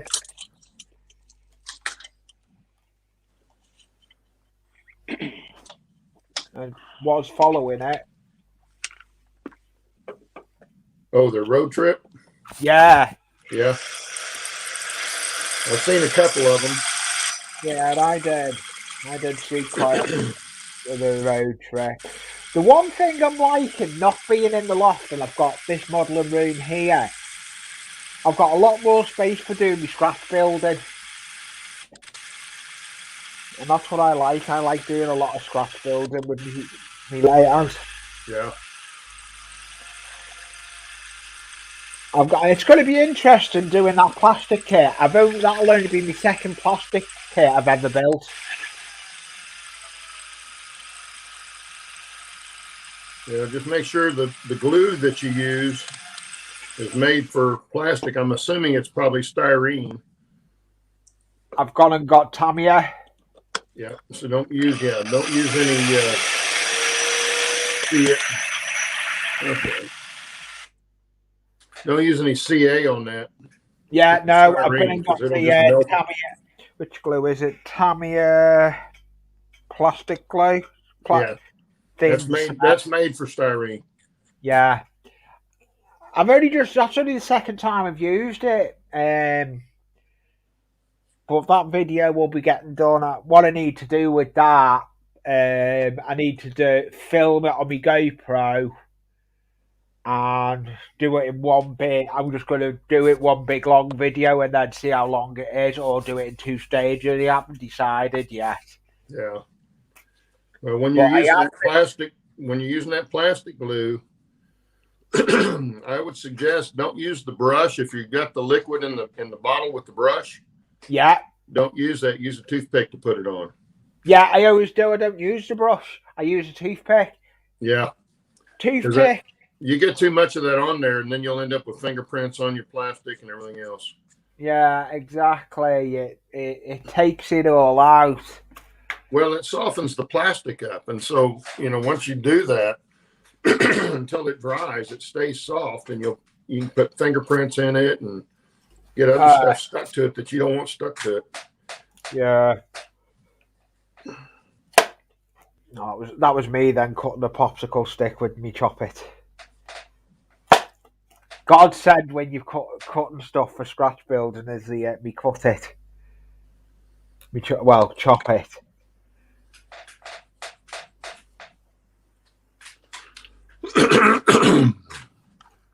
I do like this new camera. Steve, are you still drilling? Yep. Yeah, he's still drilling. Still drilling.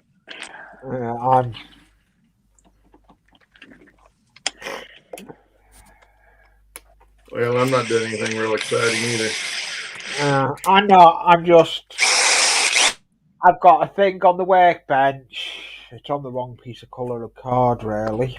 But hey ho, that's me all over. I'm just doing I've got a stencil what I need to build, and I'm just going to stick it to it so it doesn't lose its shape. Otherwise, it'll lose its shape with it being scratch built.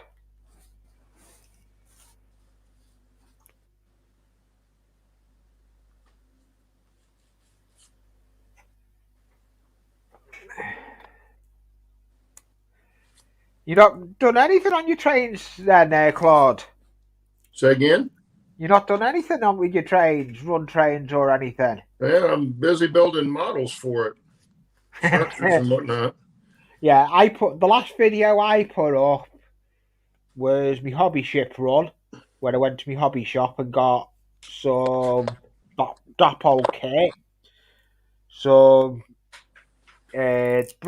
the paving slab paper card, and a controller, the old Hornby controllers that I'm going to use for operating lights. Because they make brilliant because you can turn them down. They're ideal for turning the light bright and different ways. Yeah, I haven't gotten too much done on that. I've put some lights in some of my kits that I've built. Yeah, I haven't gotten around to wiring light in my church. I need to go under the layout, but I need to move because I've got cupboards in front of it. I've got one where the hole where to go through to go under my layout has got a tumble dryer in it. So I have to move the tumble dryer to go under the layout. But I don't like crawling under the layout.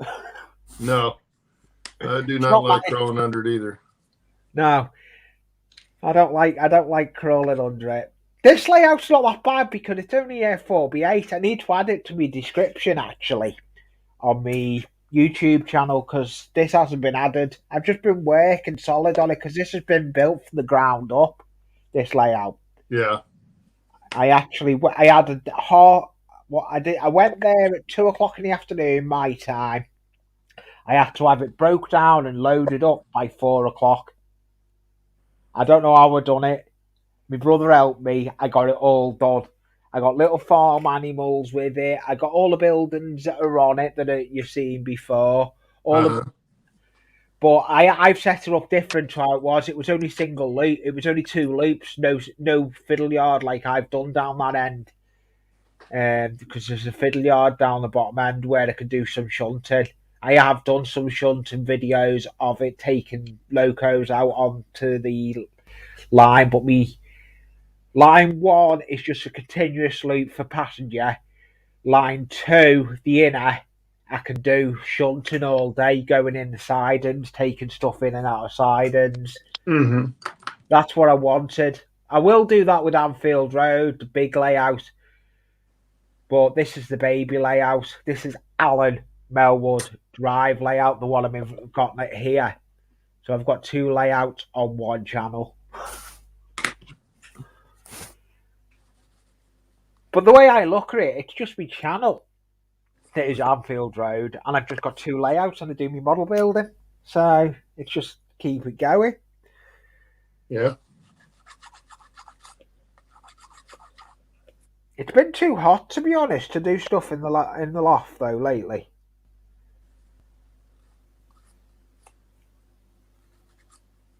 Yeah, that's why I like mine being in basically a spare room of the house instead of in the attic. Or, of course, I don't have a basement here, but yeah, that's what I like with I can mine. keep the temperature about the same.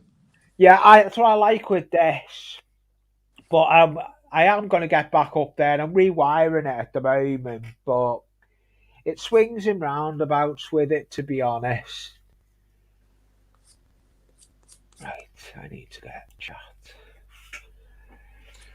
I'm going to just carry on what I'm doing. Yeah, it would get way too hot here in the summertime for. Oh, it does. To be honest, for me, loft. it does. I haven't been able. That's how come I ended up. I was glad when I got offered this layout. I thought enough's enough. I'm going to take the opportunity of getting given. Got offered this layout, so that's what I done. I went for the layout.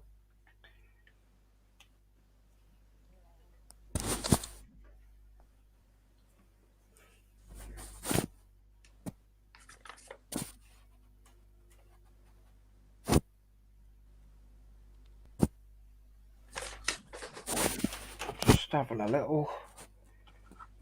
With it being a new camera, I'm trying to see if there's different ways. I'm trying to get it better from on the workbench.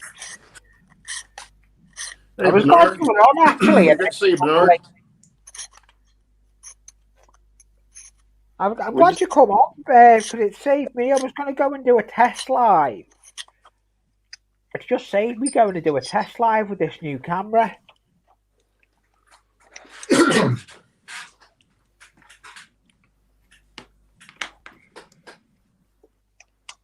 Because that's what I would have done. I would have went and done a test live.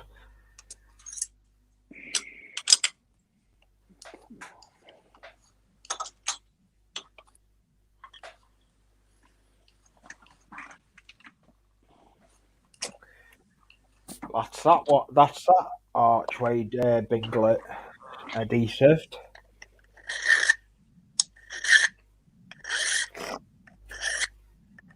Just now wait for.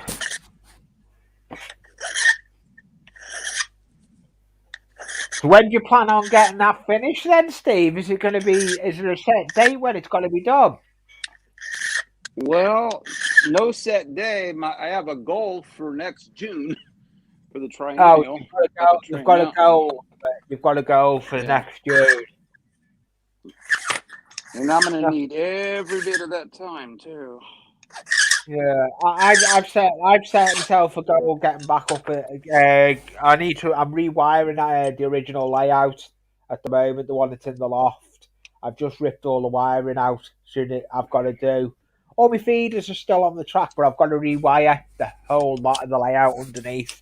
I'm not looking forward to it.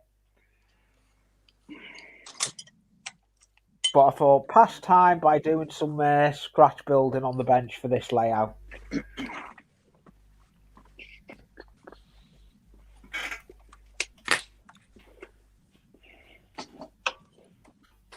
Where is my plug?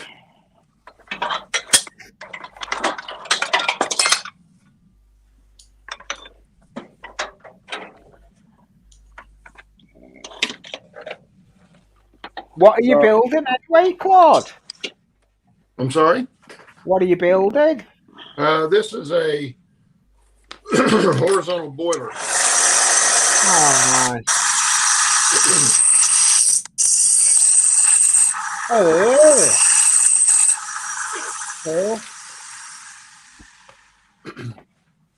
That'll only be my second kit. I'm going to. I've built the Dapol kit. I built the Dapol crane in it on Anfield Road. Going back, I've got a video on my channel of it. But I think when I built that, I was new to the hobby, and I learned by my mistakes what I'd done wrong with it. I think you learn with using the wrong glue and different things.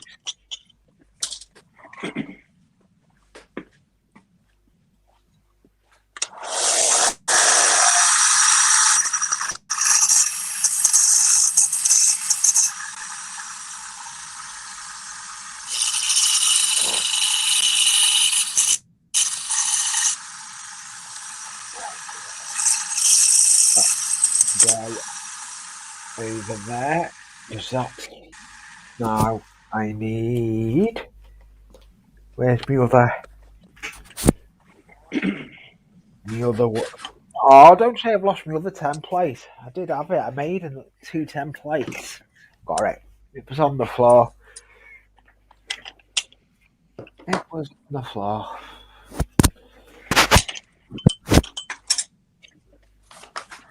That's lighting.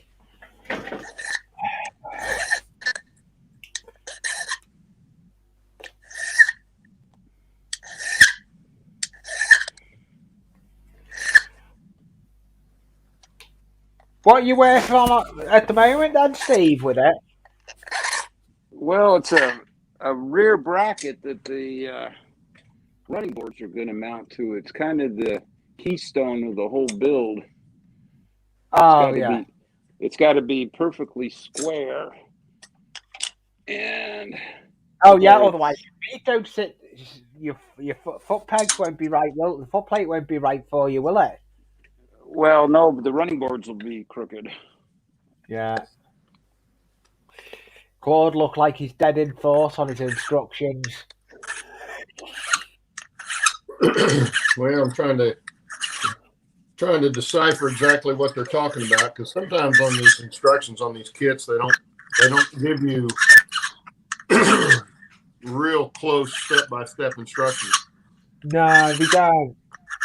They're just basic, aren't they?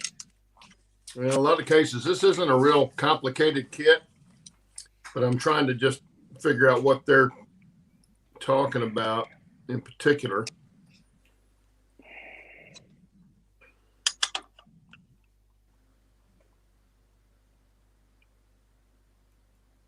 Close.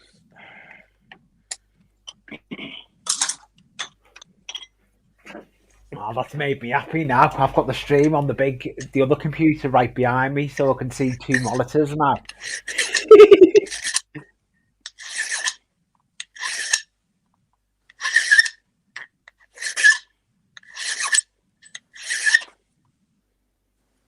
Oh, that looks weird. Because I've got the other tower going. I've got the stream on a bigger monitor right behind the back of the layout.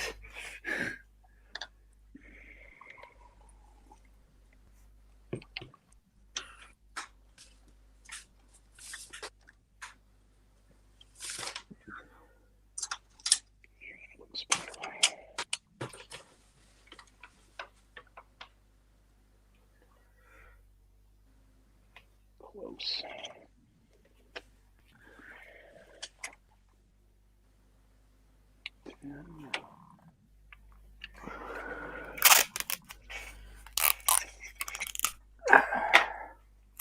think I can live with that. Is it square? Is it, Steve? What's that? Is it square? It is. That's the main thing. If you get it square, As square as it's going to get. Let's put it that way. yeah, yeah, There you go. yeah. That's the problem. It's as square as you're gonna get.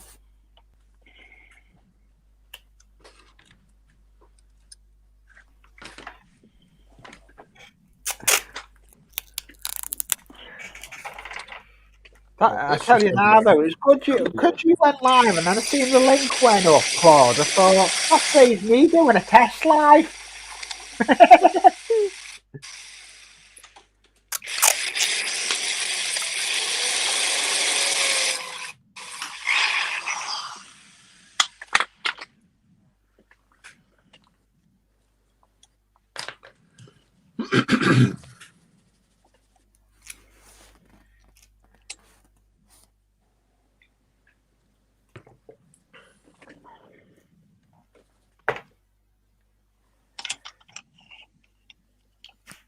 I'm not meant to do that. I put the sticky tape in the wrong place, right where the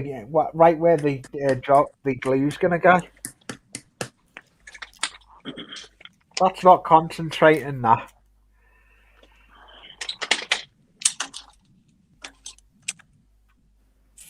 That's my excuse, and I'm sticking to it.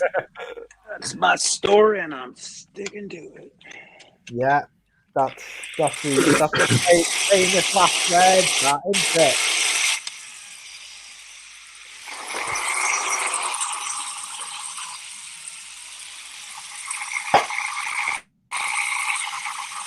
Back in a minute.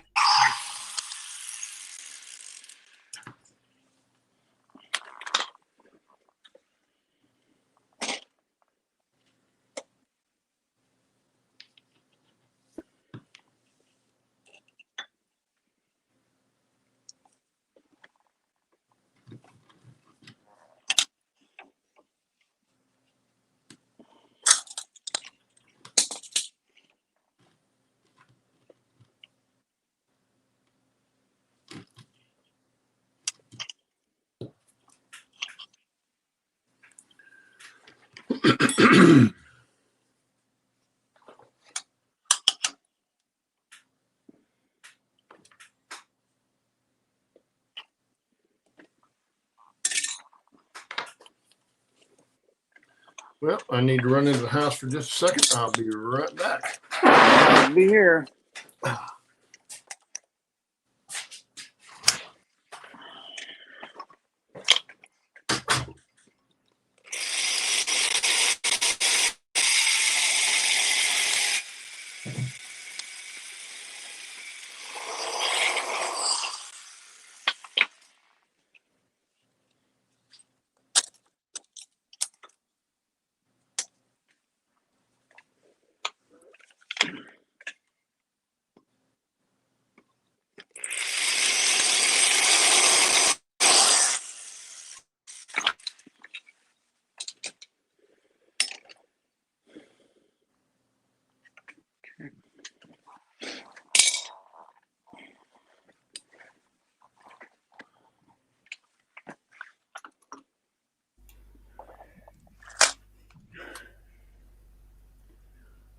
Oh, Claude's gone away from the bench. Yeah, he said he had to run in the house for a second. Now, cause I've got to go and run some chores. I've just been told I need to go and run some chores. I said, well, I'm in the stream. She goes, oh, you need to go and run some chores. So that's what happened. I got chores I got to do too pretty quick. Yeah, it is. Well, it's 5 o'clock in the evening here. Oh, okay. It'll be getting the tea time for me. Tea time. Yeah, tea time. Pip, pip, pip, chitio, and all that sort of rot. Something like that. I tell you now, though, Steve, that loco looks good, though. I was made, when I first seen it, either my other half seen the video Yeah, of it. It's Yeah, one it's nice bloke. it's a scary project. Let's put it that way. Yeah, it's getting scarier It's now. You're going to drill into it. exactly. It is getting scary. Well, it's not going to do it on its own, so it's No. got to eventually start. No, I tell you now, though, I am made up with that new camera I've bought myself. Does look well, showing the layout. It saved me. Even showing the detail and stuff. It's a good little camera.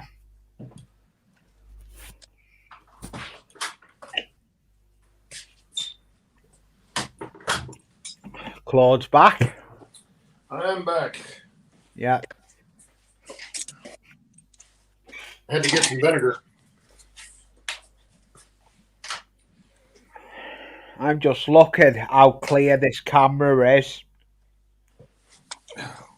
I'm quite made up with how this webcam is.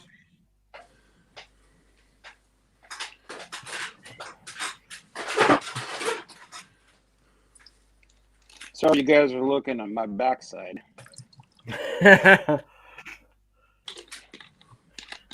And even look what's on the back screen as well. I've got the live stream on the back screen, Claude. on the big telly. Way to be. I think this camera is more clearer than the other one.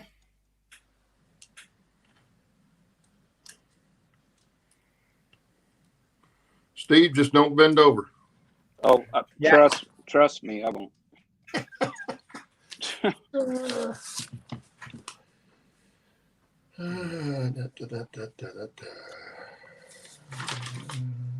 That would be more than you'd care to see. Yeah, it was.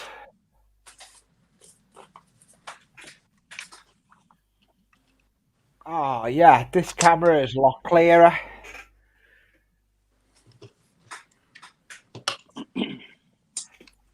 That is a clearer camera.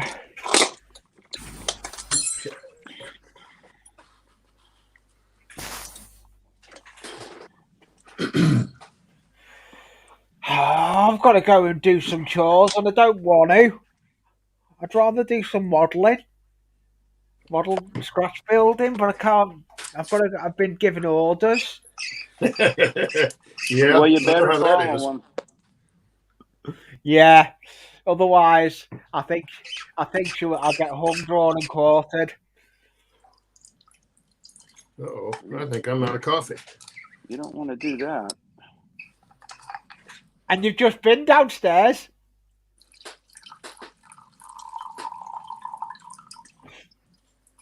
Oh, you talking to me? Yeah, you've just been down. You've just been in the other room, haven't you? Well, now this room that I'm in is actually same level as the rest of the house. Oh, is it? Yeah, it was originally designed to be the mother-in-law suite. You know, a bedroom and a bath by itself, off the end of the hallway. But when we had the house built, I had them change the floor plan a little bit and put this door in over here, which goes out into the garage instead of over here where it would have gone through the hallway into the house. Because I was using it for building my airplanes, my balsa wood airplanes. I was doing a lot of sanding and cutting of balsa wood, and it's pretty dusty. So I wanted it done that way so that it wouldn't get the dust in the house. And it's worked out really well because this makes a great workshop. You know, it would be a good, say, a sewing room or a painting room. You know, somebody was an artist. Pottery room, any kind of hobby. This room would be great for. It's got a sink in here, got a laundry type sink in here with a table next to it, and then lots of room in here. So I've got the one bench over here that I've got a lot of my tools on. And then the bench behind me here is actually on casters, so it can be rolled around. Oh, I've done that because that's what I've done with my hobby room. This is a hobby room now where I'm in. I've got my workbench in front of the layout. Over the other side is a lower workbench with the controllers, another laptop. It's, Yeah. you've got to make yourself it set up good. Yeah, that's all this is. This room is, and like I say, I go out this door, it goes into the garage, and I go in the door that goes back into the house. And I just went in and got some vinegar and let the dogs out to go to the bathroom. So where's your layout then? Is your layout in a different room? Yeah, the layout's upstairs. We have a two-story house. We have a two-story house. Yeah, there's 3 bedrooms and a bathroom, or 2 baths upstairs, and then the game room, and then the room that I've got the train is over the garage, but it's still heated and air conditioned like the rest of the house. Oh, So nice. it's not like being in an attic. But it's on the second floor. Oh, nice. It's a nice layout, that what you've got. Thank you. I need to. Well, that's what I've been wanting to work on all these structures so I can get up there and start planting that main yard. Oh yeah. But I still have to build a coal tower.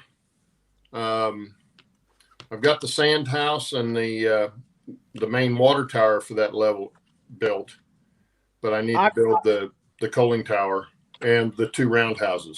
Those are the main structures left for that area.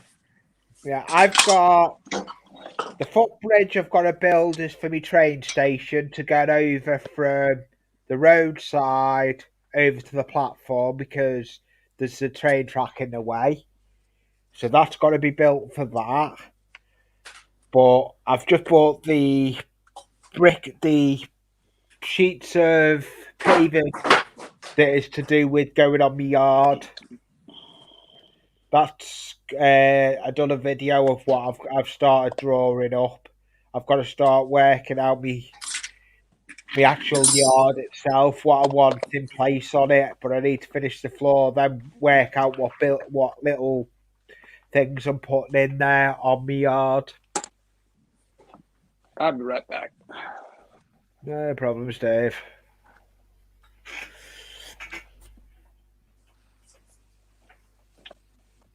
I'm still here. I'm just over the sink cleaning these off.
I got the vinegar smell out of here.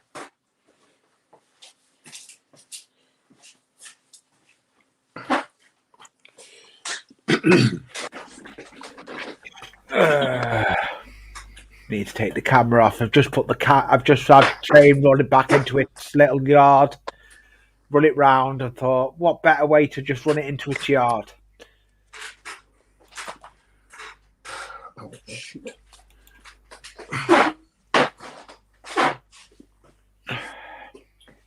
That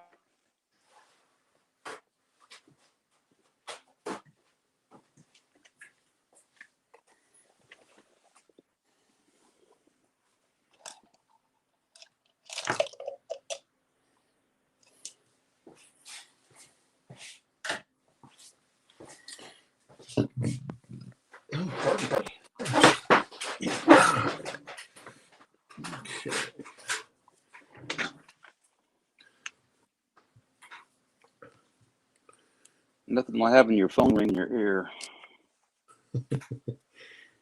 Scared the crap out of me.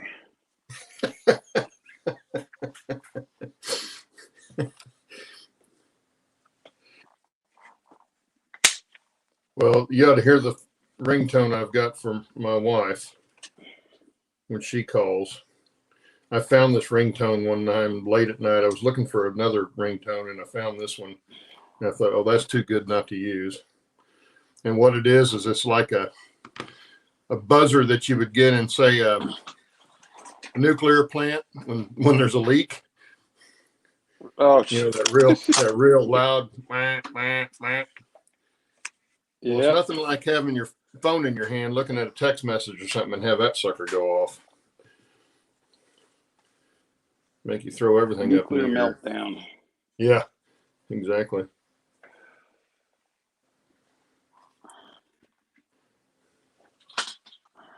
I'll have to play it for you someday. It's pretty funny. It's more than just the alarm sound, but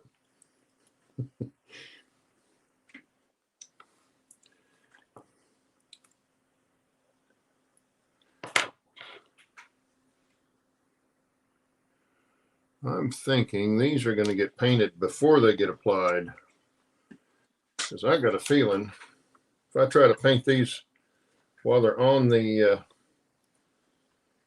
main body of this, I'm going to have paint everywhere.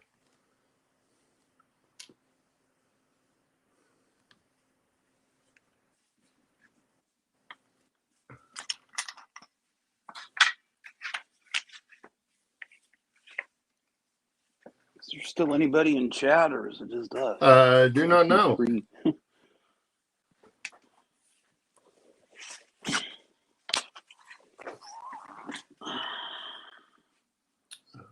Bernard's here, I think.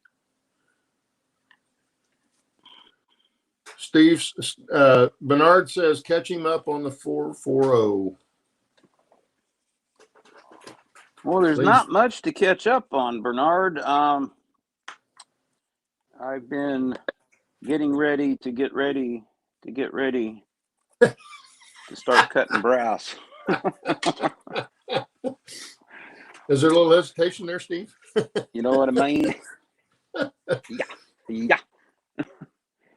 I'm actually at a point where I probably need to drill this running board out. That's scaring the crap out of me.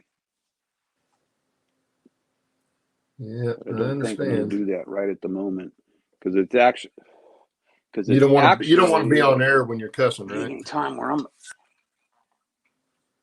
No, that's something I'm going to have to really concentrate. Yeah, I understand.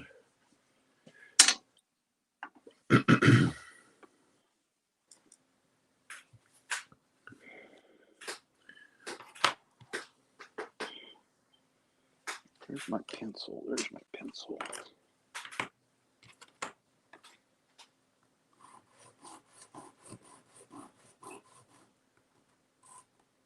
Oh, you know what? I don't want to do this that way.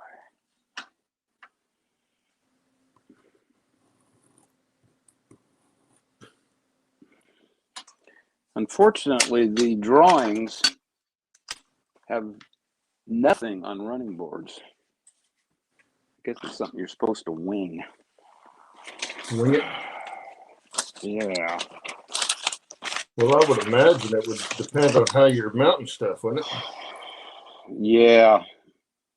Yeah. The blueprints are kind of a guide. They're not gospel. Yeah.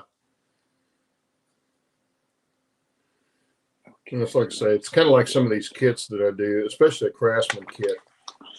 They're never complete. I mean, they always leave a lot of it to you to figure out, which in some cases is fine because then you can do it like you want to do it. But Right. with some of it, you need better instruction than what they give, or at least I do. Oh, I do too. Let's see. That's gonna have to work. Bernard says, ha, ha, ha. Sounds like my projects.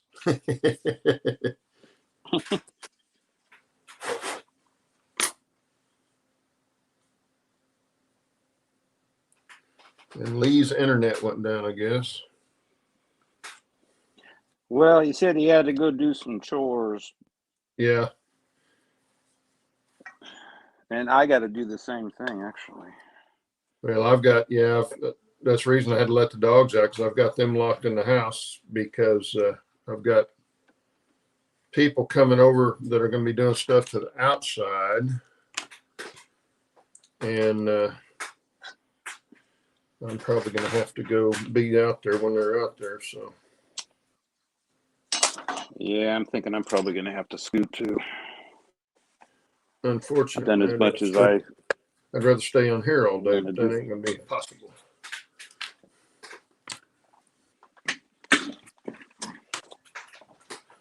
But that's going to look cool. This boiler is going to look really neat. This will also go up around the mine area.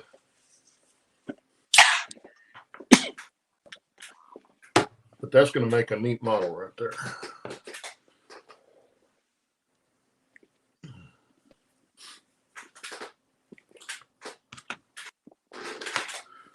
Well, Claude, I think I'm going to scoot. All righty. Yeah, I think I will too, guys. We'll just go ahead and call it. And good to see you. See everybody. And hope you have a good rest of your day. Yeah, thanks for hanging out, Bernard. Yeah, thanks for dropping by, saying hey. And we will see you guys a little bit later. Bernard says, yeah, Lee, my first phone died, and then my casting to TV died. Then my connection dragged. Yeah. Yeah, okay. There you Lee, go. take care, Bernard. Be good. Later, guys. Bernard See you says later, Claude. Bernard says he's got a chainsaw calling his name. All right, guys. Take care. Understand. Take care. Bye.